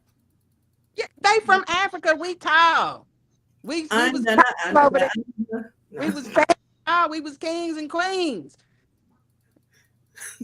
We was stunned. Yeah, I didn't get that part. Hips. This is ridiculous. I am appalled. We definitely need to get Dr. Umar Johnson on this immediately. Seek some refuge. What are you hoes doing? Lynn says that little blonde one looks like she says nigga a lot. Yeah, right. I'm not even gonna hold you. The right. I'm not even gonna hold y'all. Look, the one that's blowing me. Because it was her idea to come. They didn't brought their young ass niece with them. That's how cold it is. Look at this shit. Right. Look at this shit. Speaking on the last picture, like I said, I'm not even going to hold y'all. But that little blonde lady, that's the one that you know is about to really try to fuck the shit out of both them niggas. You yeah. Now, y'all all wrong. This picture right here, 1, 2, 3, 4, 5, 6 half dicks. You think it's a game? It's not a game. What I'm saying is the blonde one's gonna have more stamina than the rest of them bitches because they was older. Now looking at this picture, this woman right here, who's from the United Kingdom, that's messing with somebody named Chaswick, who is bloated, smell like bologna. Teeth probably look like donkeys. She got so sexual penetration went up. She walked up to all of them and said, "Let's go, follow me." Yeah. Bye. All these niggas came to her smelling like ocean water and coconut. She was ready to fuck the shit out of every last one of them. And did. She did. But you know. It smell like being gay, the generic being gay. Not generic. It's Miracle Whip. It's hot dog water ass. This shit is horrible. I am outraged. It's funny and all, but this is sick. These bitches is going over here throwing this pussy on these. Here. They probably, it's one of them so cold, just got out, went straight to him naked. They can't show that. Yeah, yeah. But I heard like some of the stuff that I did see about it. I saw that they was connecting with them online. So they're setting this shit up so that they ready and willing by the time they get off the plane. Yeah. Chadwick, I'm going on holiday. For how long? A month. Where? Gambia. What's so going on over there? Oh, it's just lovely. It's relaxing. Meanwhile, she It's bitch. dick. And stand up on your toes, lock your knees back, baby, breathe through your nose. It's dick. Like, even looking at this picture right now, Brie and Lindsay, looking at this picture right now, this white bitch, I bet you on her playlist in her ears, she was listening to 21 Savage because she got 1, 2, 3, 4, 5, 6, 7 dicks about to fuck her up. Dicks about to fuck her up. Like she. That's the main. Look at them. They bow-legged, looking like a pack of damn Tootsie Rolls, the long kind. Yeah. I'm definitely watch how Stella got her groove back on the plane. This one, can I zoom in on him? Because his legs. Oh, look at this. Look at this woman. This is unacceptable. Oh, now this ain't a group right here, but this is how low they get, and she's willing to take and accept anything. This is a travesty. This needs to be stopped. All jokes aside, we cannot continue to let these European, Caucasian people of deceit that is not in the Holy Bible do this. This is sex trafficking. It's fine. Period. Y'all coming over here trying to play it off because they grown. That's unacceptable. So D Hero is watching now. He said, "Damn, just woke up. Miss half the show. What up, family? What's up, D Hero?" What up, dude? Yeah, Dr. Glenn, but I will say this: we got to do better. We got to help our brothers over there. They are getting mayonnaise down. It's a super soak of mayonnaise and fucking apple pie crust. Glenn says that pussy ain't never going to be the same after that choo choo. What you talking She about? don't want it to be the same. It's loose because she hitting the doorknob. So it ain't doing nothing. Chadwick ain't got nothing. She can't take it. She going on holiday every summer for a whole month. You think she ain't got a dildo big as somebody's fist in there she messing with? He ain't gonna know. She just needed a body attached to it this time, preferably black. She was prepping. She was prepping for her trip. That's tough. You man. know, tough. Sorry to take it off left, but that's a thing. That's so much of a niche that it should be addressed. Like that niche of the white woman getting plowed by black dick. That shit is a niche. Like it's actually a group of women that call themselves the Queen of Spades. It's a group of white women. You can Google this shit. They say they only live for BBC. They only fuck big black cock, and they get this shit tattooed on them. It's a spade with the queen in the middle of it. You can actually look this shit up. This shit's real. Oh wow. Yeah, it's a fetish gone bad. It's been gone bad. This is horrible, but it's also funny to the white man because now I bet it's a 90-year-old couple. Like, you went to Gambia in 1970. What went on? What are you talking about? Mm-hmm. You went to Gladys now. What y'all do? Oh, Charles, you know what I did. I don't know what you did, bitch. Fresh. You had a whole different sex thing we was doing in the bed. You did some extra shit. Now I know what you was doing. You know what I mean? Like that'll put something on my mind if I was a husband. But at the same time, there ain't no telling what they doing. It's just a horrible. The husbands didn't give a fuck. The husbands was fucking too. It's just a horror. They ain't going on them trips with them women. That's a solo women. They going on women's trips going over there, dog. No, what I'm saying, I ain't saying that. I'm saying the husbands was fucking anyway.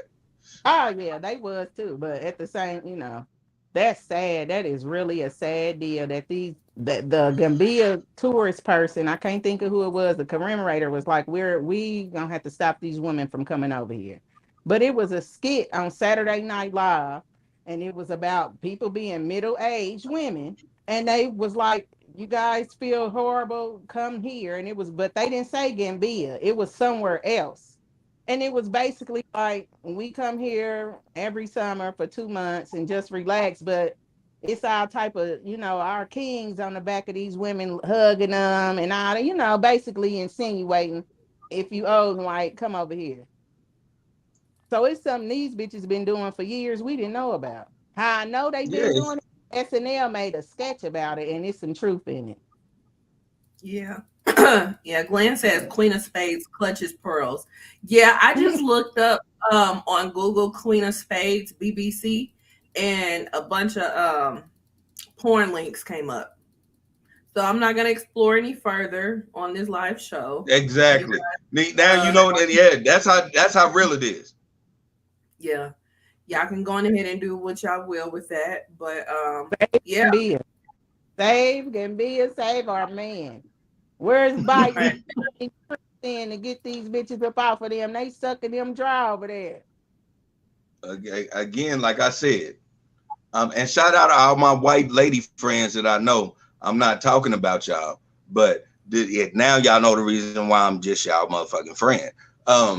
Shout out to Gambia for really saying, hey man, this shit has got to stop. The Snow Bunny crisis has got to stop. We are doing too much. We got a lot of these good sisters out here, and then for y'all who are that kind, because I'm not discriminating, you got some good brothers out here that know what I'm saying, that are getting shafted because these, you know what I'm saying, these, what do I want to call them? I don't want to call them crackers, because I just think that would be just too different. Unmelanated European. That's what they these are. Unmelanated Europeans, these pale crickets, these vanilla wafers. These a cookie and a cracker is the same. Yeah, these these vanilla Oreos, or they're giving these young bulls this weird fetish to, like, you know what I'm saying, to not, I ain't even gonna say like it, but make it where that's what their body wants, and it's damn near destroying our black community, like, for real. Like, it be killing me when I hear black dudes say some shit like, I just think white women are more attractive, or if I to talk to a black girl, it's like talking to my family. I'm like, damn, that's weird. You ain't never been out and about. It was a girl named Keisha with a fat ass around this motherfucker that you would have hated if she was your cousin. Like, what the fuck is wrong with you? Tried to talk to Keisha. Keisha said no, so he went the other way. That's what happened. Yeah, but you got to keep trying. I mean, I have family members that have done that. So one black girl ruined their life, and they went a whole different route. I think they just. That's what I'm saying. I've seen it too, and I hate it, because I just be like, damn. If every nigga would do that, man, all our kids would be half breeded like a motherfucker, like, because you gonna get turned down. I don't give a fuck how cute you is, how light skinned that you are, how pretty your eyes look. Some bitch just don't want you. I think they just use that as an excuse. You know what I'm saying? Like, what do you call them, Lily? Tender dick? They tender dick? Yes. Tender dick niggas. And they just do that as an excuse to be like, all right, well, fuck y'all. You know what I'm saying? And they probably. I always say, I tell people all the time, I might just have a bias, because everybody I've seen in a relationship with a white woman, I've seen it fail. And then I've seen someone who was my uncle that had a little bit of power get that shit stripped away because of the way this woman acted. And she was the one that was wrong. During the divorce, she the one that got caught doing all the fuck shit in the beginning, but she ruined this nigga as far as in his position. And that's Like why this nigga was principal on his way to like going into the big part of the division, like superintendent shit and all that. And that divorce took him through so many allegations. That nigga, it got stripped of all that shit. Yeah. So yeah, I'm shout out to Gambia for saying, fuck that shit. Ain't no more pink puss around this bitch. Like, get that shit the fuck up out of here, man. You motherfuckers is fucked up around. No more white pussy for us. And we mean that shit. Yeah, they basically are saying that. I mean that's what's going on. Yeah. So I got sent a photo, so I'm gonna go on ahead and share the photo. This is the Queen of Spades, guys. Man, what? I thought we went. Yes. There we go. Yeah, that is the Queen of Spades. With this on them, it's over. Yeah. But you know what? Just look at it like this. Like, you know how trash the dick gotta be in the UK for them motherfuckers to be like, I'm done. I'm going to Gambia. Fuck this shit. I gotta get hit for real. Like that's tough. That's these women. The article says this has been going on since the early 1900s. Right. That's what I'm saying. Like, you know how trash the dick gotta be in the UK. The dick got generational curses on them over there since the 1900s. Right. Like they just don't give a damn who they fucking, like they just 2 pumps and a swirl and they out. Great grandpa had trash peen and now you got it. Right. Like no, but that's because they evil. That's why. Yeah, it's just enough to make a baby. That's it. That is tough. Women coming over here literally like, girl, I can't wait till we go to Gambia. Me, their husband in the kitchen don't know what's going on. Right. They take semi-annual trips over to that motherfucker. That's tough. Yeah. To where the people out there are saying, enough. Gladys, you've been over here 6 times. This is your 6th passport stamp. What are you doing? Right. They got a passport specifically for Gambia. That's it. That's what their stamps are. It's Gambia. That's it. That's all. Gambia.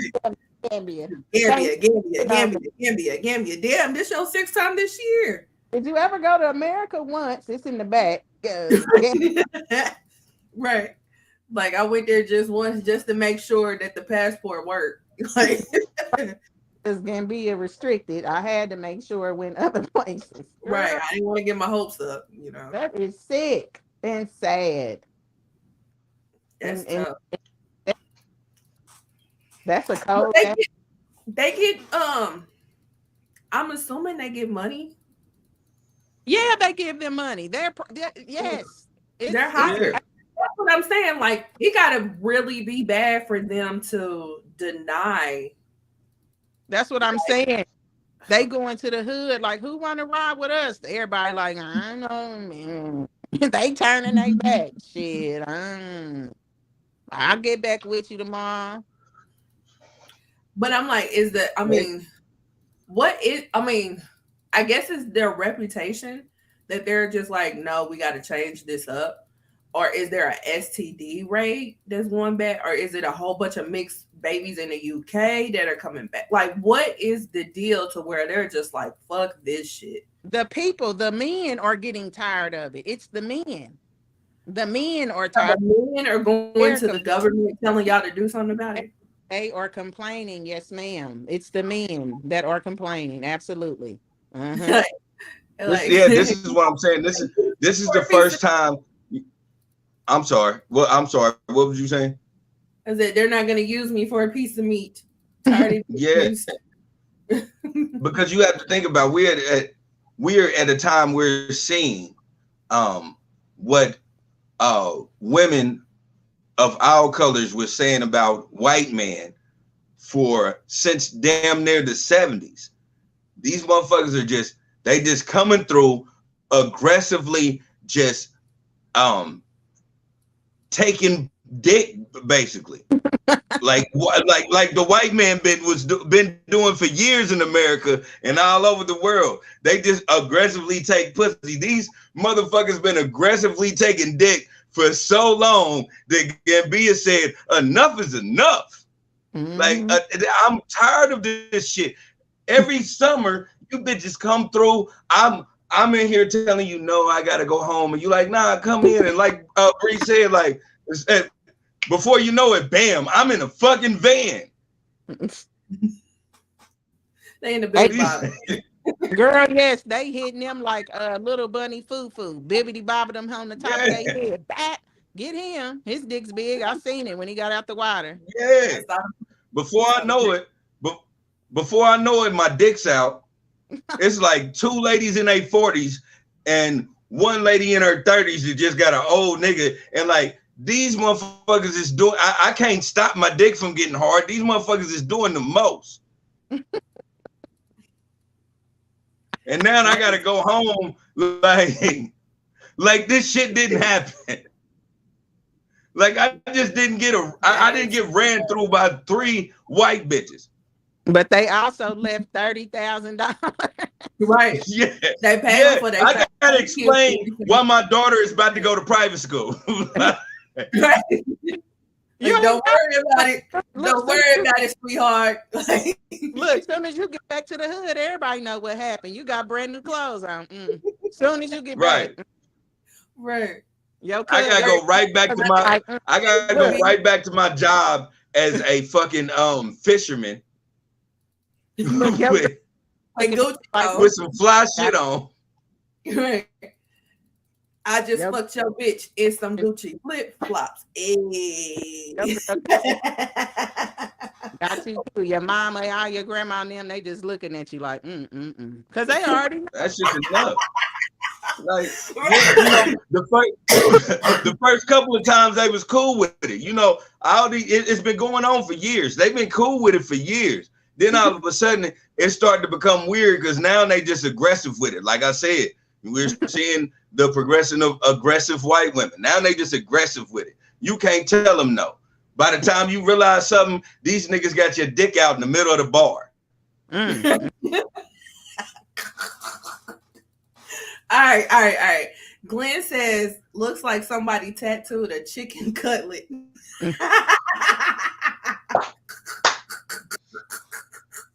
Hey, listen, that should be some of them ladies be. I be like, damn, like, cause it's a be like.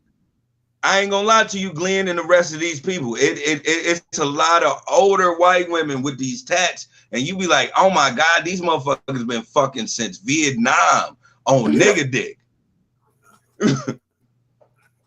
All right. Tamika says, sounds like what they were doing to the slaves. I'm just saying this is nothing new.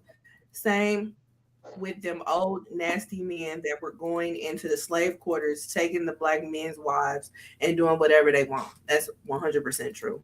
It's absolutely true. You think the queen wasn't going over there doing that shit too? Shit. Hell yeah. The movie Mandingo. Have y'all ever seen the movie Mandingo? Unfortunately, yes. It talks about that too. That's a cutthroat ass slave movie. But yeah. So Tamika also says, I know some of them feel like slaves, right? Yeah, that's what it slave, absolutely. Yeah, that's why I brought your boy Seven said, what's good? What's up? Good. What's up? What's good? Yeah. So yeah, it's crazy. Damn, that was a bit. Yeah. Yeah. That was a manly bird. My bad, y'all. So yeah. It's tough. Prayers out to Gambia. Hope they get that situation in order, because I mean, how can you really stop it? Yeah, they was going to. They gonna have to. Let me see what it say. They said they can. They talking about stopping it. But how? Like, what can they do? Because If they can just ban the UK. They basically like how they be doing the prostitutes. They can put like decoys out there, so when they be trying to solicit for sex, they can arrest them. they about to basically ask what is their business over here, and if they ain't got a good enough answer, they're not gonna be able to go in the impoverished parts. Mm-hmm. Yeah. That bad. They about to have a security check for the hood. Like, what y'all doing? Bing bong, what's up? But Right. some of them probably don't go into the impoverished parts. They probably be on the beach and in the tourist areas too. That's why I was saying they probably gonna have decoys and stuff like that. So if you do try to solicit for sex, they gonna be arresting you, and then they'll get the tourist money out of you that way through the government because you're gonna be tied up in legal shit. You know what I'm saying? Mm-hmm. And the ones that's at the beach though, they want it. They throwing it at them. That they know them there, and they know what they got kids at home. Got to get it on. Yeah, the ones on the beach, they don't care. It's gonna be a white woman come up to them and be like, I want 3 dicks, please. Like, yeah, we can provide that. I got you. Like, yeah, we ain't even got to sugarcoat this. You know what this is. Yeah. They ain't even saying that. They just looking at each other. Somebody did their head like that. Boom. They ain't even. They did. Boom, boom. 1, 2, 3 to the side. Bap, bap, bap. Come on, I need 3 of y'all. Let's go. Follow me. Them niggas is walking around in the loosest drawers or a loin cloth. Them niggas they ain't doing nothing but patty caking with their dick and their thighs. Yeah, they getting it. That's what they looking for. That is funny and sad. Yeah, you heard what I said. They dick and their thighs is playing patty cake. Like, they just walking around like, hey, you need something to drink? Like, you know what they there for. I wonder what the black women that go there when the people try to if the men be trying to solicit them, because I ain't trying to be funny. If I'm sitting on the beach and my waiter come up with a loincloth on and his dingling's doing all that, I'm probably gonna be like, okay, but after a while, I'll be like, sir, can you cover up? You know what I mean? I'm not gonna be interested in that. You know what I'm saying? Because that's you. Like that, shout out to you for not thinking like a white woman from the UK. Yeah, that's what I'm saying. That's why I'm like, I wonder how funny it is for the black women that be going like, girl, all these niggas' dicks is out. Do you see this? Are we in the right part? Is this the no? Like, right, especially somebody that before you brought up this story, I did not know that none of this shit was going on. But if I was telling somebody, would it be like, let's go to Gambia? Okay, cool, you know. And I get over there and we just chilling on the beach, and then all of these like niggas with their dicks out. I'm like, are we on the naked beach? Like, what's going on? Like, I don't understand. I don't understand. Like, are we about to get raped? What's happening? Right, I'm like, girl, pick your pal up. Let's go. Because what are they doing? You know what I mean? So right. I would be so confused. I would be that one that's confused on what's going on. And I would have to ask, like, what are we doing? Then Blanche Devereaux will be like, girl, sit down. Right. Right. That white woman gonna be like, enjoy the show, baby. Girl, it's after every hour. I'm like, Right. I don't understand. He likes me. Oh my god. Like, he really likes me. I can 100% tell y'all if I've ever been on the beach with Jasmine on some shit like that, the first thing Jasmine gonna do is be like, one, she gonna be like, oh my God, because you like, what the fuck do you got your dick out for? Secondly, she gonna be like, you should wear a loincloth like them, trying to be cute. And that's gonna piss me off, because I'm gonna be like, bitch, I'm not 6'9" with a dick that's high-fiving my knee every time I walk. Like, what the fuck are you doing? Like, we're about to leave. Like, right now. What's that mean? You need to leave. That's the first thing I'm gonna think about. Right. Get your shit, let's go. Now. Immediately. I did not stop. my umbrella. Right. Get your coconut. Let's go. Now I said Yeah. move. Fuck are you? Right. This shit is over, nigga. This shit is over. That'll be jacked up though and funny because if it was a couple's trip down there, that shit, the women. Hilarious. Yeah. Hilarious. So Simon says what we talking about. We're basically talking about the Gambian tourism.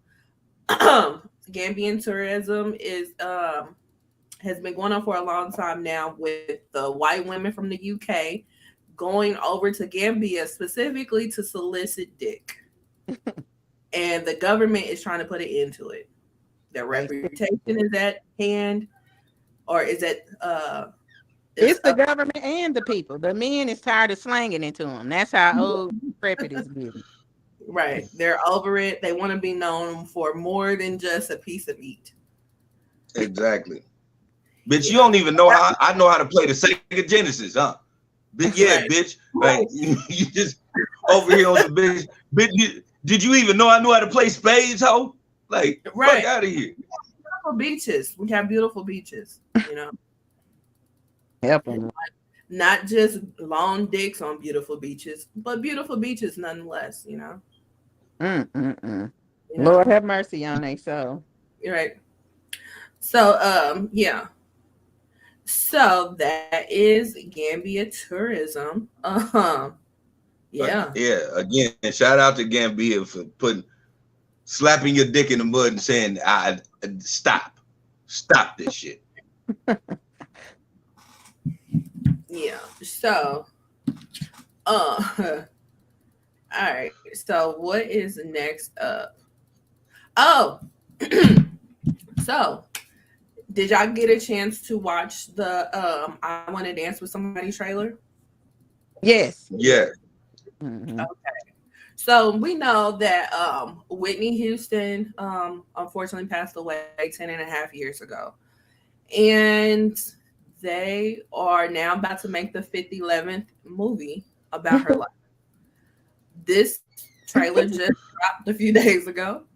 And it looks pretty freaking good. It will be out in the theaters. I want to say in December. I could be wrong. Don't quote me on that. But what were you guys' thoughts? Who wants to go first? I'm gonna go first because it's gonna be kind of fast. I think this one, even though they have made $50 million entries on her and Bobby, this one though, I think the proceeds go to the family. So I'm kind of rooting for this one to kind of do good, so they can get a little, because you know her talent. You know what I'm saying? They deserve to be compensated. You know, unfortunately, she might not have left them with a lot of financial gain from her death. So hopefully this can get them squared away. I heard this was supposed to be going like this was the family's thing. It's their production. Is this correct? Yeah. Okay. And they said Clyde Davis had his hand in it too, but I think the trailer was good.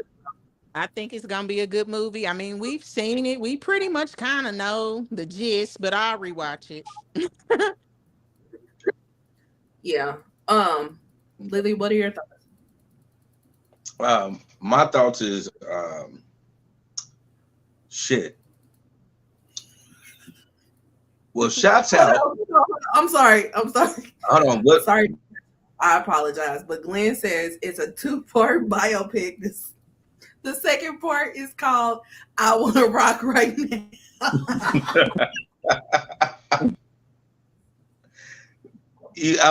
I'm glad you did that, Glenn. I'm glad that you did that for real, because I really wanted to say I'm really anticipating this movie because this is the first movie made about a crackhead that changed my mind and my heart about things.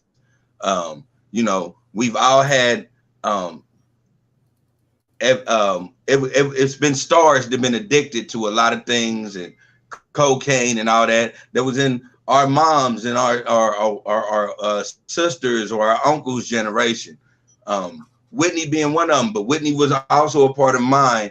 And before DMX, She was the first crackhead of celebrity status that I loved. So I'm glad that she's actually getting a theater movie. You know, that's dope as fuck. Uh the second thing I want to say is, like Bree, yeah, we have heard it, we have seen it, but I'm gonna see it again. You know why? Because this time it's in theaters. This time the money's going to her family, and shit, I will always love you. Yeah, Whitney could sing. That's one thing about it. She was the voice. Yeah. Oh yeah, absolutely. She was a regular, degler, smuggler girl from the Bronx. From where was she from? New York. So, I mean, yeah. So, I mean, she got a hold. That monster got a hold to her. And I love it. Yeah, this looks good. This looks good. It definitely looks better than the movie that came out on Lifetime that Angela Bassett directed, that Whitney and Bobby porno. It looks better than the Bobby Christina movie.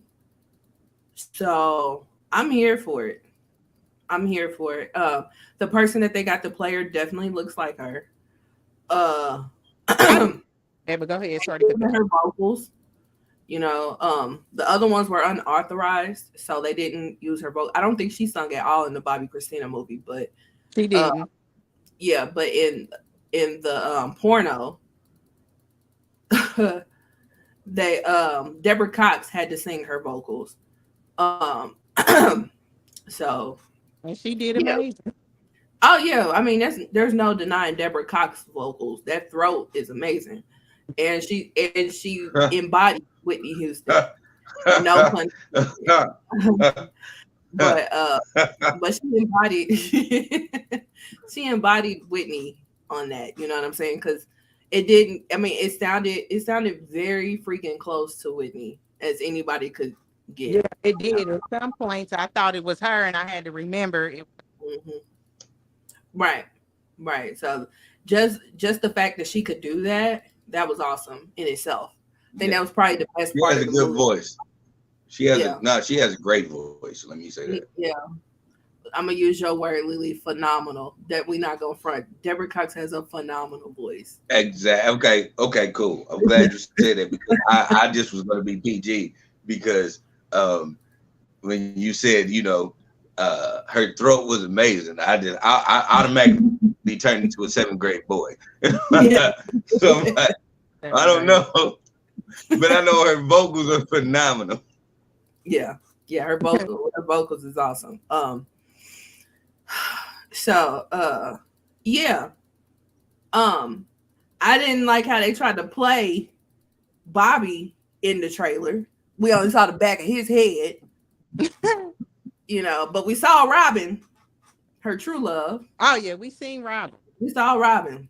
So I'm just apprehensive because, you know, when a family produces a film of somebody that has passed on and they may have had some stuff in their closet, they usually tend to shy away from that stuff that's in their closet. So I'm kind of apprehensive to see how honest they would be in regards to that.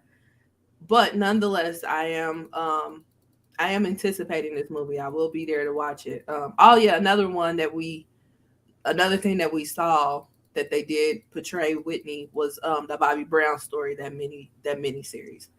So we've had about 3 different times where they've had somebody play Whitney.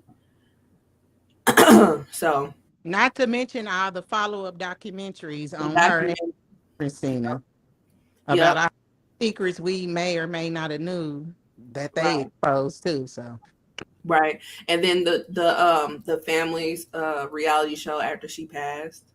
Yeah, they did that too. Then the hologram, that trifling ass hologram that went on tour overseas. They solicited the fuck out of Whitney. So I just hope they do. I hope they do her justice in this. Somebody, I saw this is kind of not related, but I saw an old picture of T.I. where he was dressed like Tupac, and I saw somebody comment that Tupac was just rolling in his grave, just in there, just turning around. And I just pictured Whitney Houston with that other fuck shit that they was doing with her life over the past 10.5 years, that she's just rolling around in her grave. Just she's mad. Yeah. He didn't set up a couple of times. Yeah. Like, what the fuck? But right. She mad as fuck. A couple times she done came down here and tripped the shit out of them bitches. Okay. Or she's probably been punching the same space in that casket trying to make a hole, like old girl, like Uma Thurman, Kill Bill. Okay, trying to get out because y'all got her fucked up. Especially after that porno. That porno, child. I'm like, did we not know about some type of beef that Angela Bassett and Whitney Houston had on the set of Waiting to Excel? I thought they did have a beef. I heard about it a long time ago. They did? Because it was evident the way that she did that damn movie. That's why when she did the movie, I was like, and then when I seen it, I was like, okay. That shit was trash. They got into it. They got into and it. And Angela Bassett's defense, sometimes crackheads do some shit that piss you all the way the fuck out. And sometimes you never get closure from that shit. So, she might have been like, yeah, bitch, I got you this time. Right. Checkmate, ho. Right. No. Yeah, because we all know that. Like, let's not act like it ain't been a crackhead that we love that's did some shit that's unforgivable, and we don't even bring it up, because if you bring it up, I'm gonna get mad as fuck. Hold on. I don't smoke crack, okay? I make too much money to ever smoke crack. Let's get that straight, okay? Crack is whack. Crack is whack. Let's not act like Houston did not smoke crack. Let's not do that. She said that too. She said that was verbatim. I remember she saying that, but I'm saying I get that because I remember that interview. But I'm saying, let's not act like we all wasn't looking at her like, bitch, shut up. You look just like my daddy right now. Like, what are you talking about? We all knew crackhead. My daddy wasn't a crackhead, so downplay that. My uncle was, though, so I definitely knew what a crackhead looked like. Yeah. At first, I didn't think she was smoking crack, and then once Being Brown came out, I was like, she is. I didn't think crack. Cocaine, absolutely. Yep, I thought she was heavy on the coke. Yeah, cocaine, absolutely. Freebasing, perhaps, but crack, no. I think she made too much money. I think she was right. I make too much money to ever smoke crack. And I agree. You know what? She made too much money. She's 100% right. She was making way too much money to do crack. But you know what happens? She been doing coke way before Bobby. And I'm going to just honestly say that. And yeah. When you do something, when you do something for so long, when your body gets used to it and you want to stick to that and not do anything else, you're going to immediately jump to its substitute, which is crack. Because, think about it. You think she would have switched to heroin or just going ahead and smoking crack? Did she want to go from sniffing coke to sniffing heroin, or did she want to go from sniffing coke to just doing crack? Because if she was doing heroin, we would not be putting her in the high esteem that we do right now. No, I don't think she's doing heroin.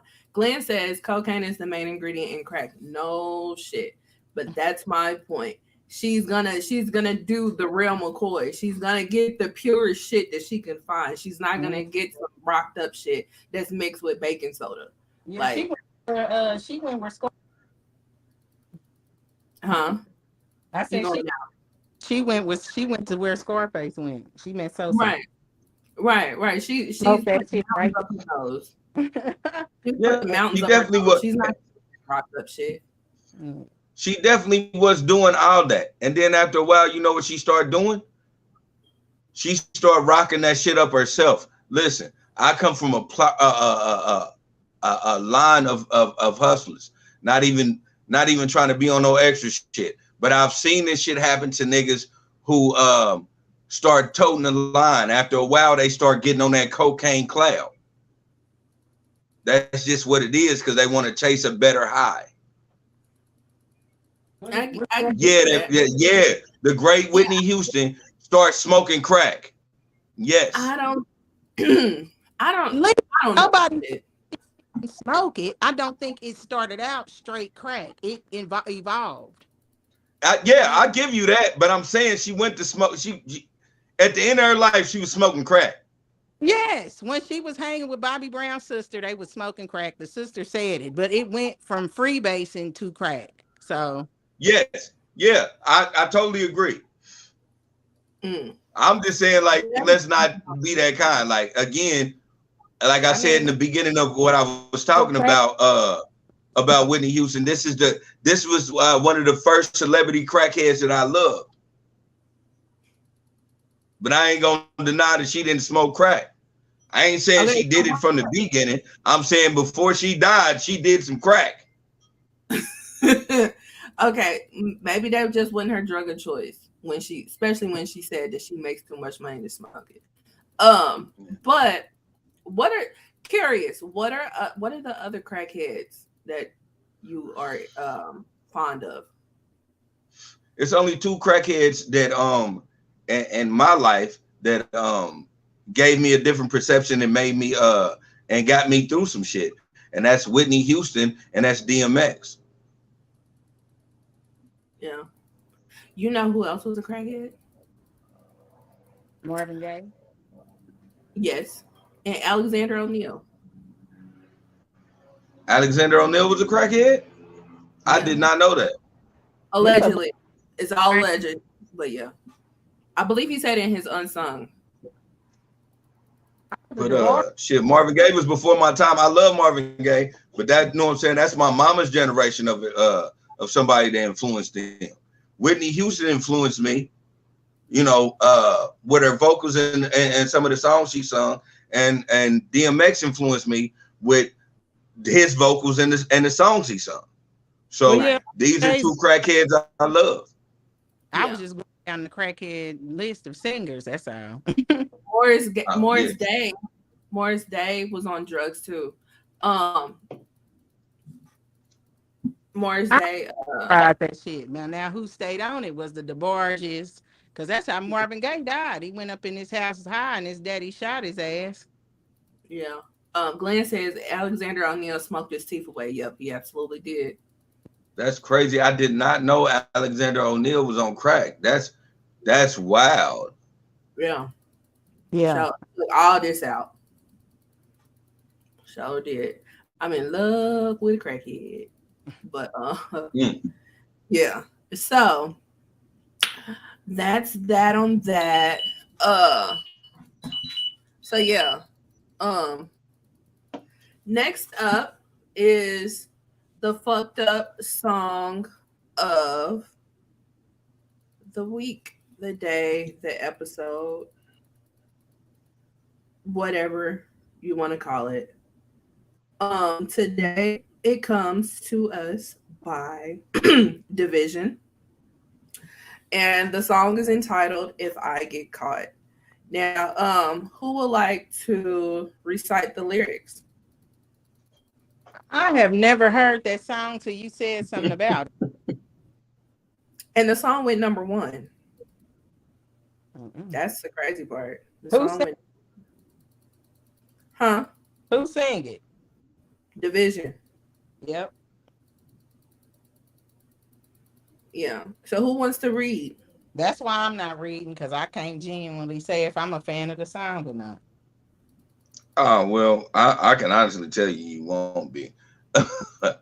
Yeah. I mean, I heard it, but I was just like, I had to hear it again. Yeah. Glenn says somebody selling crack over there. I heard that pager go off. No, that was my glucose monitor. Thanks. Is more than one reason to have an alert. Money making sunny. Right. So who wants to read? Yeah, I don't want to read this motherfucker, but I guess send it to me because Bree said she didn't want to read it. Okay. I'll send it to you. 'Cause, All right. yeah. And it's been sent. It's whack. We can't just play it, but what else? All right. YouTube is a hater, but what's new? Wink, wink, nudge, nudge. You too. Right. If Yeah, I you get know. caught cheating, that don't mean I don't love you. There you go. All right, all right. So, this is if I get caught by division. Brought to you today by let's see, what am I gonna do? All right, fuck it. Brought to you today by Tony Montana. Okay, you ready? All right. Just Uh, fucking, huh? mm-mm. You say what? I can't understand the lyrics. You can't understand the lyrics, man. No. You gonna listen to me, okay? Okay. I'm gonna try my best. Okay, we gonna make it work, okay? Okay, look, we're gonna do a little bing, we're gonna do bow. We'll make it work. Aquelo, we're gonna do it. Just fucking them girls. I was going to. I was going. I was going to get right back. Just fucking them girls. I was going. I was going to get right back. All right, fuck that shit. I don't like that. Do this one. Verse 1. You wouldn't want me if you thought I had, excuse me, you wouldn't want me if you thought I never had hoes. Mm, Women like men with other women. mm. Like, that's just something that everyone know. Pre-chorus. Don't forget, I was a fly nigga when you got here. Yeah. Charismatic when you got here. Uh-huh. You knew about me when you got here. Now you're tripping. Girl, it's not fair. And you got my phone in your hands. Questions. Not again. Why do we do this? When reality, excuse me, when really the truth is, and this is the chorus, if I get caught cheating, that don't mean I don't love you. Fuck them girls. I was gone. I was gone. Say it again. If I get caught cheating, that don't mean I don't love you. Fuck them girls. I was gone. I know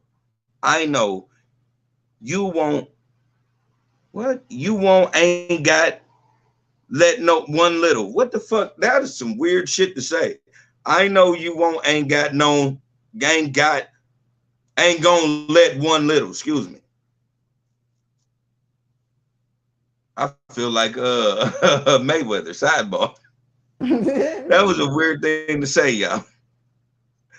Okay, back to the song. I know you won't, ain't gonna let one little fuck mess all this up, mess all this up. Don't let one mistake take all this away, take all this away. Don't let one little fuck, if you know now, mess all this up. An affair, yeah. Don't let one mistake take all this away. Get back, get right back. This song is stupid. Verse 2. Would you rather be the girl that cry in a Corolla or a foreign? I don't want to see you cry. I recognize the signs. I can't ignore them. And to tell the truth, it would hurt you more if you ever find out what you're looking for. I ain't perfect, baby girl. I'm worth it. Pre-chorus. Don't forget, I was a fly nigga when you got here. Hell yeah. Charismatic when you got here. Hell yeah. You knew about me when you got here. Now you are tripping. Girl, it's not fair. And if you got my phone in your hands, questions, not again. How many times do I have to remind you if, chorus, if I got caught cheating, that don't mean I don't love you. That don't mean I don't love you. You fucking them girls. I was gone. I was gone. If I got caught cheating, that don't mean I don't love you. That don't mean that don't. Fuck them girls. I was gone. I know you won't ain't gonna let one little fuck mess all this up. Don't let one mistake take all this away. Take all this away. Don't let one little fuck mess this up. Yeah, yeah. Don't let one mistake, yeah, yeah, take all this away. Get right back. It's more. Outro. Just fucking them girls. I was gone. I was gone. Get right back. Just fucking them girls. I was gone. I was gone. Get right back. Just fucking them girls. I was gone. I was gone. Get right back. And this goes on for days. Okay, so that's the ending of the shit. Any response to this terrible fucking song?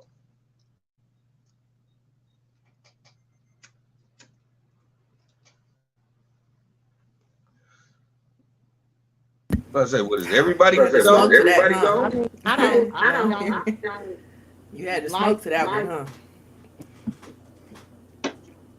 And drink to that, huh? That song was fucking bullshit.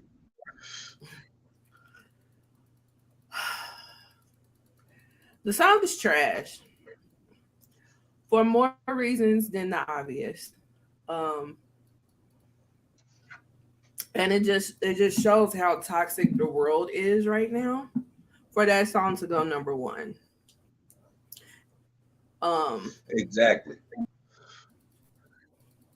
Because I mean, a lot of that stuff that you were saying, that's part of, is like, it's a chant that they're doing, like just the structure of the song itself. Like it sounds weird. The chanting sounds stupid. And then they use that sample, that Jay-Z sample. So I was just fucking them girls. I was gonna get right back. And then they're basically condoning cheating. Like it's okay. Like, so I'm just supposed to be okay with you cheating because you love me? Okay. What world is that okay? And why would you want to continually hurt Respectable somebody? cheaters know that's not the way. Like, come on. Like, let's just keep it Yeah. real. You know, respectable cheaters be like, boy, what the fuck are you talking about? Yeah. That's just like, you remember that argument that Jody and Yvette had in Baby Boy when he was like, I'm out here telling these hoes the truth. I lie to you because I care about your feelings. Like, I didn't understand that for years. I'm like, why would you lie to somebody that you care about? But in a warped mentality, that 100% makes sense. Just like this song would 100% make sense in a warped mentality. Yeah. But why would you want to continually hurt somebody that you love is beyond me. Like, you don't love them enough to not see them hurt. So, which really means that to me that you don't know what love is. You can't possibly, because you don't want to see that person hurt, sad, crying. You don't want them mad at you, you know. Well, I won't say that. Like,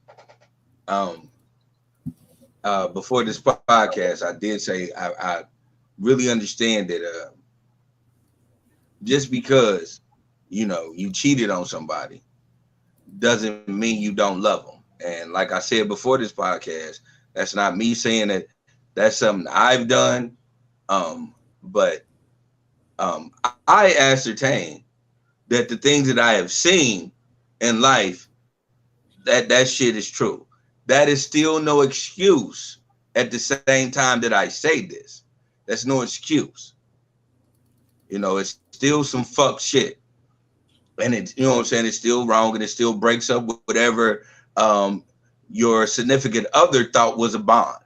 So no, it's no way you should chant that and condone that shit at all. Yeah. Bree, what are your thoughts? I don't. It's the fucked up song of the day. That's what it is of the week. So that's what it is. Because it was still it's stupid as fuck, Brie. The song is stupid. The song is definitely. When I was stumbling over the words, I realized, oh, this song is stupid. They saying gibberish in this song. Yeah, I think part of that was was a minute to realize what the fuck they were saying. It's gibberish. Yeah, because it's chanting, and then it was the ad libs, and then it was the sample on top of the lyrics. Like it was a lot going on in that song.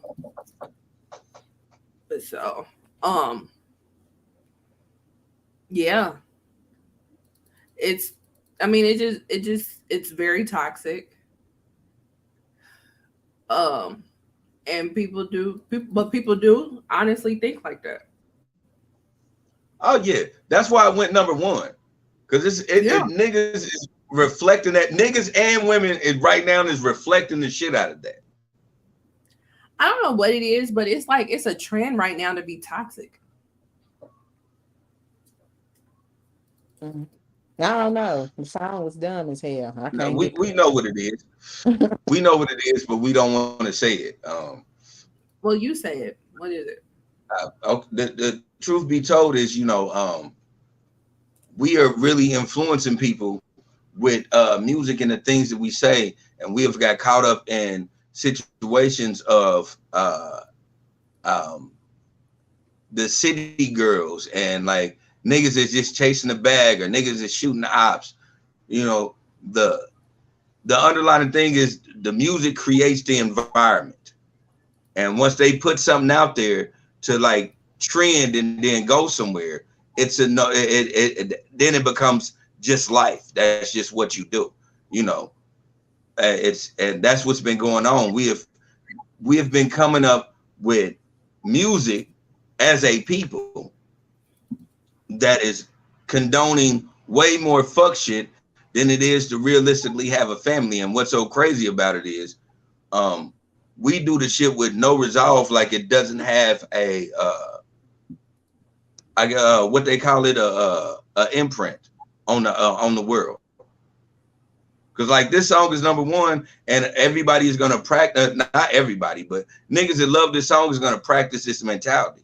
When the city girls make a song, everybody practice that mentality. And I'm not shooting women down, because I'm gonna say the same thing about, you know, Chicago niggas. When Chicago niggas really talk shit and go, you know what I'm saying, and get down through there, you know, niggas start emulating that shit. That it's just, that's what music does for us. We don't have enough music to make people know this shit is foul to counteract this. So we're going through a lot of toxic shit. A lot of motherfuckers who will say some shit like, because I'm cheating, that don't mean I don't love you. And you gonna have a woman or a boyfriend or whatever they have that'll be like, well, you know what? It kind of makes sense, and allow this bullshit, because this is what's saturating the airways right now. And we all know as a people, we are rhythmatic, or I don't know how that word is, but you know, we're a part of that system. So we get into this rift of what is now. That's the problem. Yeah, that's definitely a problem. Sorry to shoot down the toxic song of the week like that, but or the day or whatever the fuck going on. But I'm saying, like, yeah, this shit is problematic.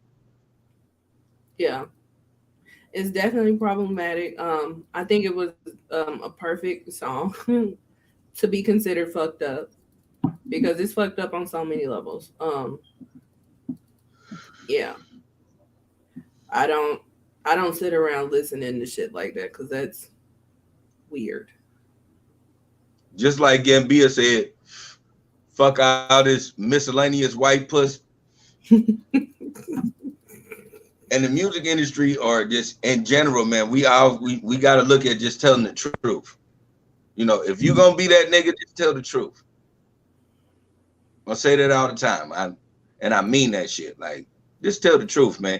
If you're gonna be, out here just slanging dick, just say that.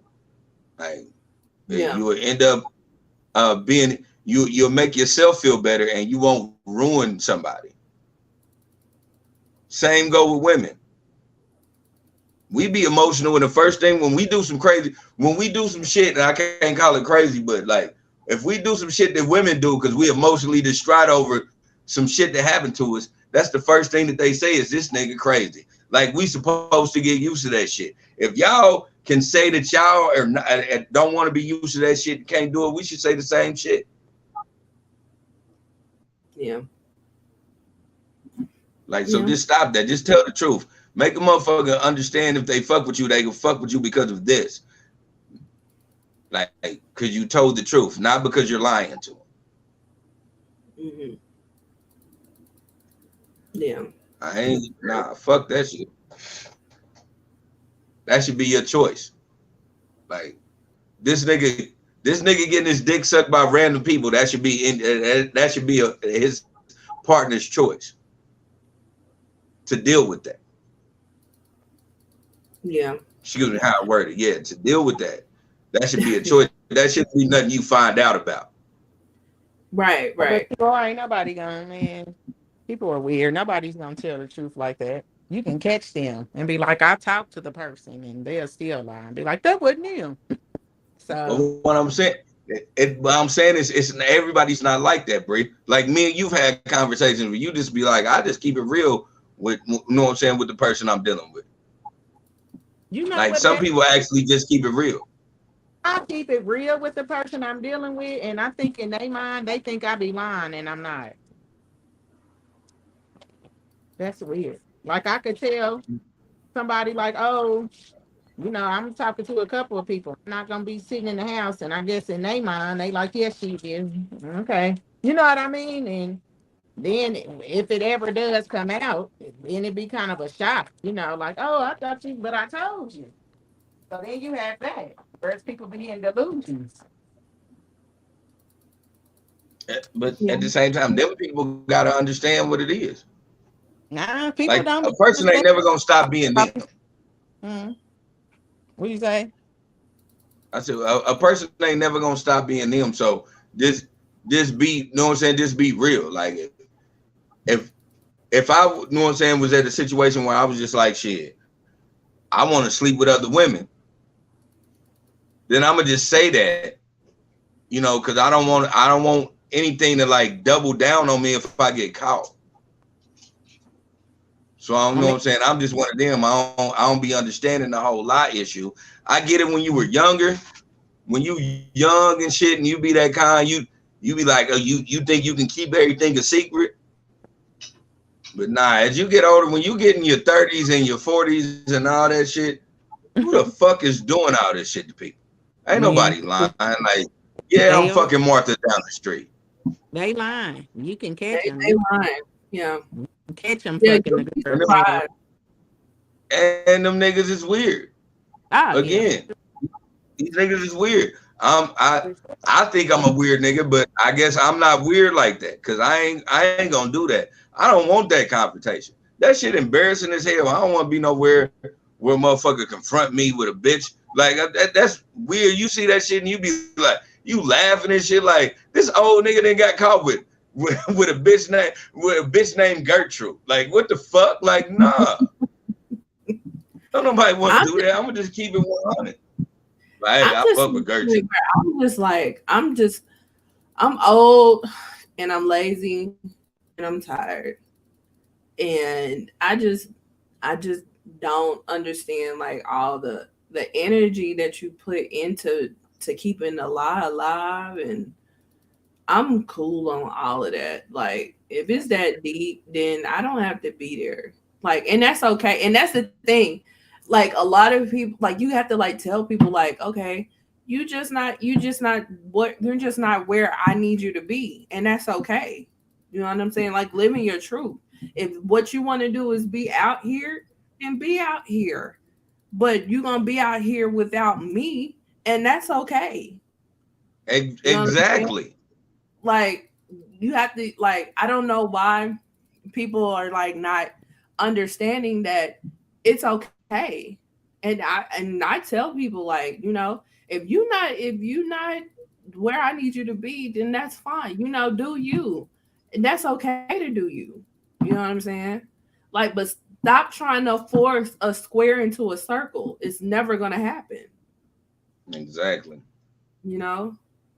So I'm just I'm I'm just tired. Like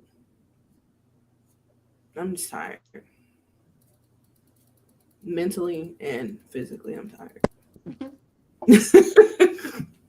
Yeah. Like, I mean, people are exhausting. Yeah, People are exhausting. they be so exhausting. Like you said, you tired. Don't nobody got to go through that shit.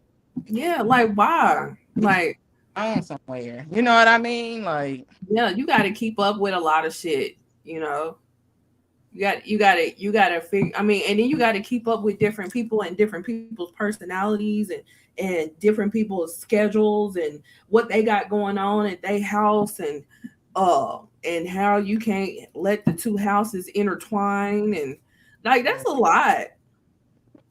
That's a lot. And then feelings That's what get I'm saying. This involved on top of everything else. Like I'm tired. I'm just tired talking about it. It's yeah, making me it's just want crazy. Like talking about it. it's not like it's not like the shit don't happen, but like you said, yeah, it is tiring. The shit Yeah. happens, and some people choose to do it, some people don't. But you can't force that shit on nobody. Like you can't get caught and then make it seem like it's their fault for dealing with you because they knew you was charismatic. Like what the fuck? That don't even make sense. it Like didn't, but it was safe. like makes Hey, a motherfucker get caught cheating and the motherfucker turn around and be like, man, come on, man. You know I like to make bitches laugh. You be like, man, what the fuck does that even mean? You be surprised. People will say that shit. Apparently, they got sounds. That shit weird. People most Yeah. definitely say No that way. shit. And then like if you like me personally, I don't go looking for the shit. The shit is gonna show up. But some people go looking for the shit and they find what they looking for. And then the person that got caught is like, why'd you go looking for it? Yeah. You know? How you gonna get mad? You wrong. You're the one wrong. I How you didn't. gonna be mad? I didn't It's look for crazy. and found it. And had the person tell me that what you look for. I said, "Excuse me, my vagina's health is at stake. Is state. What do you mean? Right. My health is If at you stake. don't care What do you about my talking? health, I do. Shit. It That's the sounds like crazy part about you it. make sure You you know? lying. You lying. Now it's my fault that I said something. Good day. Right. Like that don't even make sense. Like a motherfucker can like I'm diabetic, so a motherfucker would pay for my fucking insulin, but then go out here and do some shit that'll cause my vagina to have a cough. What I'm saying? Like, that don't even make sense. Like, you care enough to pay for my damn insulin, but you don't care enough to not philander. Like Girl, what? you're trying to have a permanent cause. Okay. A COPD. For Again, that's why you just have to be truthful on this shit, man. It's like Right. Like don't make it's no crazy. sense. Lindsay, You Lindsay can should turn never wake up to her alarm like and then her shit coughing. right. exactly. I'll be at the altar at church praying, and next thing you know, like, no, what? How, preacher? Can you pray for my vagina too? Shit, It's better be glad that motherfucker ain't sneeze. Who sneezed? Excuse me. right. It's been having a lingering cough. I don't know what's happening. I'm looking right at you. You didn't sneeze. Yeah, my vagina. That's my vagina. I'm sorry, y'all. That's my vagina. Right. Can I have a moment of silence? Well, you need a throat lozenge? No, I need a vagina lozenge. Thanks. Look, I done ran out of lozenges. Shit. It's a good place for a stick up. Like, the fuck? Glenn says, every time you sit down, it sounds like, nigga, you pushing a whoopee cushion. That motherfucker is y'all should beatbox. Fucked up. This nigga done fucked your shit completely up. Beatboxing. Look, it's all because of you. I'm never sad and blue. Breaking up my damn life. And it turns into a damn Dutch Fresh concert. Your shit out here. Your shit out here. Shout out to all the ladies that queef. Like, don't get this wrong. We ain't talking about y'all. We talking about a sick vagina. Your shit freestyling and everything. You know, it got the Slick Rick disease. It's all because of you. Like, come on now. It's Dougie and look, woke up on the set. Yep, stepping with the swag. Okay, she got the little. Hey, right. My coochie's out of control. Right. Right. Come on now, shit. Because I'm supposed to know you the type of nigga that like to make girls laugh naked. What the? That's what I'm saying. Like, niggas got to be honest. You're like, what the fuck? That don't make no sense. Right. That don't make no sense. Like, you're an oxymoron, dog. Like, that's what I'm saying. Like, you a fucking oxymoron. You gonna pay for all my insulin, but you can't keep your dick in the house. That's a fucking oxymoron right there. Look, I don't want my. It's just the thing. It's look, I don't want my bitch to die, but her coochie, you know what I mean? That little cough, that ain't nothing. Like, yeah. Right, little antibiotics for a few days. She'd be all right. I didn't spend $10,000 on insulin. Yeah, well, like I said, I didn't want my bitch to die. The fuck? Right. Come on, like this shit don't make no sense. But Glenn says, meanwhile, this motherfucking pussy is walking on legs of his own now. Right. Now, motherfucker, that pussy like, I'm about to run to the store. You want something? Right. Your body enough.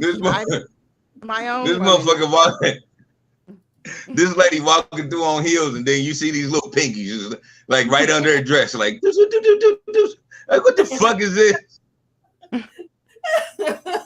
That pussy got power. You deserve me. I'm leaving. I'm sick of this shit. Imagine her pussy lips running up the stairs to grab her shit. Like, what the fuck? Right. I'm taking. I don't care where you got them from, Fenty or Skims, bitch. I'm out. You done made your pussy left. It done grew legs. Cause this nigga like to make bitches laugh and entertain them with his clothes off and shit. With they pussy. What kind of shit is that? Your pussy in the motherfucking closet. You knew I like to make bitches laugh. Well, right. I mean, look, I didn't know we had a discussion about you making bitches laugh, but okay. I thought you just like to make people laugh in general. Girl, fuck them. That song was horrible. And the man that wrote it, whatever his name is. The pussy in the damn closet talking about 732, 732. We made love. Then burnt this nigga house. That pussy tired. That pussy tired as fuck. Just imagine. Or went to Gambia is living La Vida Loca now. Yeah, this pussy is definitely going to Gambia. Right. Oh man. So Glenn says forcing that meat into that mayonnaise jar. And then he said #free Gambia. Told you. Yeah. Who All making right. eggs? Because the snow bunny crisis needs to stop.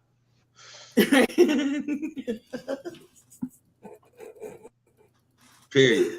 It needs to stop. There's no way all of us is still cooning over white pussy. We got to stop it. Oh God. All right. All right. Bree, did you have any final thoughts? Um, I just want to say, everybody stay prayed up. Some days be good for people, some days be bad. People sometimes need to take a break, a real rest. Your mental health is important. Like, that's a hard pill to swallow when you don't feel good inside. You know what I mean? Sometimes you got to take yourself out of that situation you in or cut certain people off. I I need to follow my own advice and do the same and vice versa. But that's my final thought. Everybody make sure you doing something to make you happy. You know what I mean? Don't waste yourself on not a person necessarily. It could be a job. It could be anything. You know what I mean? Like if you don't want to do it no more, don't do it. You know what I'm saying? Like if it's Yeah. making you miserable, stop doing the shit straight up. Right. Take a hold of yourself. Get yourself back. Pray it out. Pray it work out for whoever gonna be disappointed and move on. Yeah. Yeah. Life's too short. Glenn says, if the coaches cough, it needs a sweater. Grow that hair back. Wow. Here. Should have First of all, known. Glenn, if the coochie coughs, you take it to the clinic. Like, we don't. We're not gonna do that. We're not gonna put ourselves out there. I know that's a fetish of yours, but listen, all of us don't like for this motherfucking pussy to smell like a wet attic. You know what I'm saying? When we try to play with it, like, so let's stop. Addict? What Let's the stop that. a wet addict?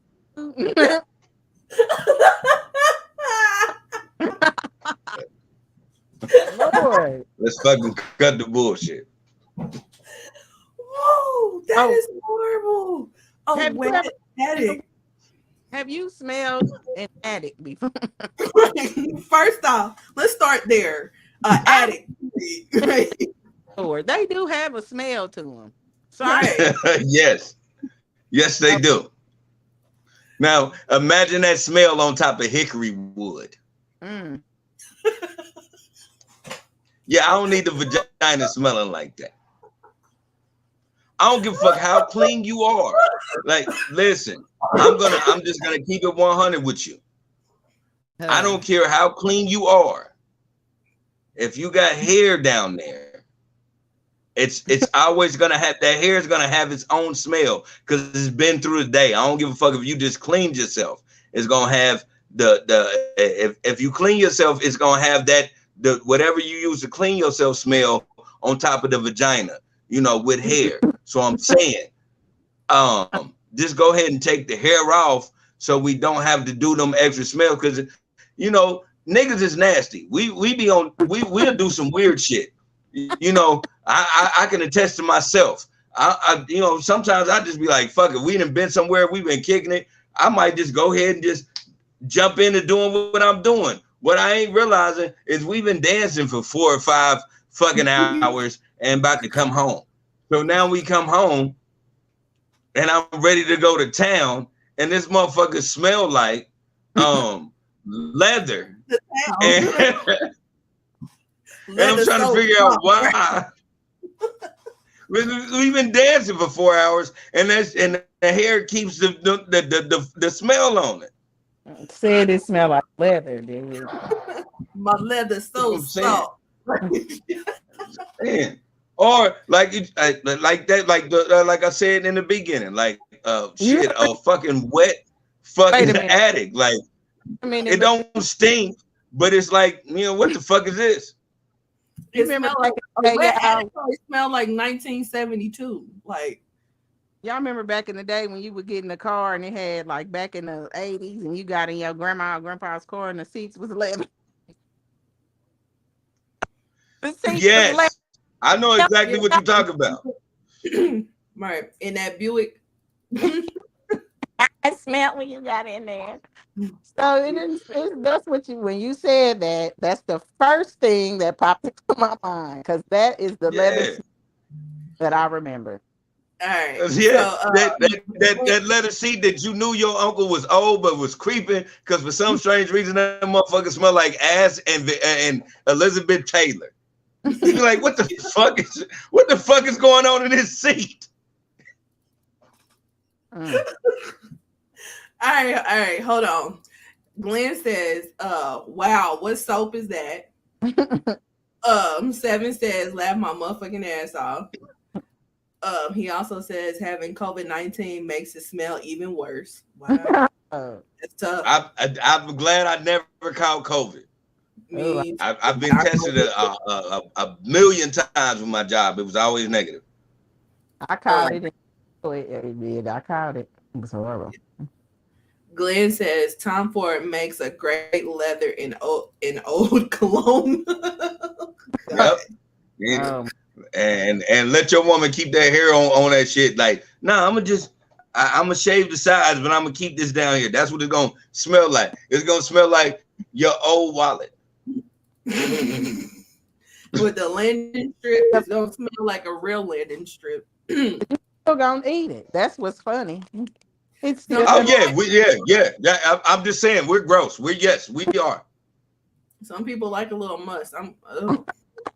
But I'm glad I just be like you.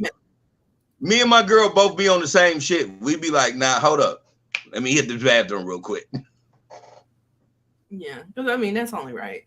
7 says COVID-19 makes sweat smell like creamy metal, especially down there with hair. Yeah. Like, see, he know it. He done smelled the wet basement. I mean a wet attic. Like, yeah, nigga know. That nigga know what I'm talking about. Oh, jeez, Louise. Like, what the fuck? Why the fuck all of a sudden I'm thinking about my grandma? I'm about to eat some pussy. Like, what the fuck? That's because it reminded you of that shit. Smells live forever. I don't give a fuck what nobody talking about. You can smell some shit and it'll take you all the way back to when you was 7. Yeah. All right, 7 says, yes, sir. Yeah, because when I smell somebody burning trash, I think about my daddy's side of the family because they was country and they used to do that. So yeah. You know what Exactly. I smell? Every time somebody uses air freshener, I associate it with doing a number 2. So it doesn't matter what air freshener it is, they all stink to me because I associate it with number 2. So it's like it's what you associate smells with will take you to a memory. Yeah. I knew you was touched, Lindsay, but damn, that's fucked up. Like every fucking yeah. I like if you ever notice in my house, I don't have any air fresheners. Like I do incense, I do candles, I do skull, I do everything else but an air freshener. I cannot do an aerosol air freshener. You would not see that in my house. I get it though, because eventually the I get it because the potpourri gonna eventually have a little shit in mixed with it. I get it. I get it. None of them smell good. And even if like nobody used the bathroom all day and you spray it in the living room, I'm gonna associate it with taking a number 2. And somebody taking shit. Like Glenn said, emotional damage. Like, you know what I mean? As soon as you see a nigga spraying, you're gonna be like, it smell like shit in here. Yeah. So 7 says my house is full of plugins, Lens. You think my house smell like shit? No, plugins are cool because I have plugins. Like I have everything else except for like I do the candles, I do all that. I have everything else except for aerosol cans. I cannot do the aerosol air fresheners. No, I would have told you if your house smelled weird. I would have said, "Oh, it smelled weird in here." No. And then he said, "And candles." No. No. I do candles too. Like I do everything except for the aerosol air fresheners. I cannot do them. I even do the mist that has a timer. I do those too. I use every like 45 minutes. I do those too. I just cannot do the cans. The cans smell like number 2. I get it, Lindsay. Right. I'm with you. You know what? I don't have them cans for the same reason. I keep a candle in all the bathrooms. I used to do Glade plug-ins and Febreze, but I was watching some HBO about that, and I don't. So I just kind of more so use candles. But yeah. Yeah. You know what's so weird about you saying that?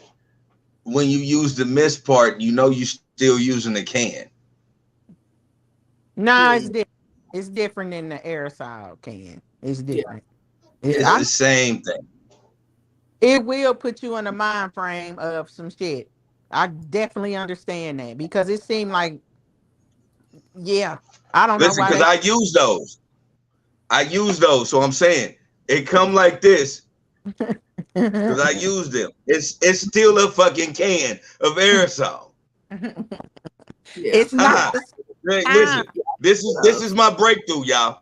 I'm breaking through today. This is my breakthrough. Stop associating aerosol cans with fucking shit, Lindsay. Because this is what it is.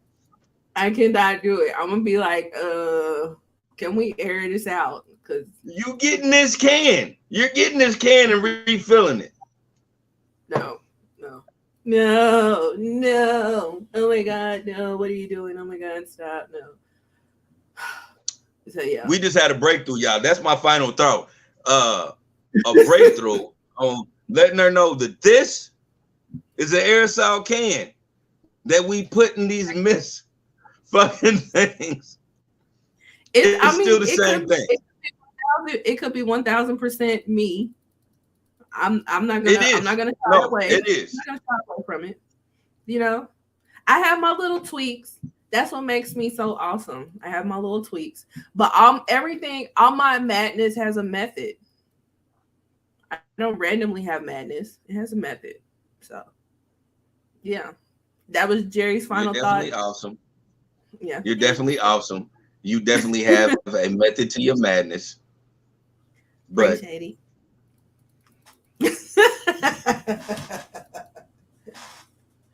I love you, cuz. I love you, cuz. This is what it is, cuz. I buy these all the time, cuz. I got the same thing you got in your house, cuz. This is what it is, cuz. And as always, take care of yourself and others. All right. One more thought. Glenn says, I damn near burned my dad's house down lighting that air freshener with a lighter as a kid. You know what? I bet he whooped your ass too, man. That's what I'm like. You already strike me as a kid that got his ass whooped all the time. So I don't expect anything less. Right. All right, man. So that was episode 60 of the Ish We Talk, and we will see you guys not next week. We'll be off next week, but the week after for episode 61. Bye. Exactly. I'm looking hella cocky right now. Like, I got to eat. I just sit like this.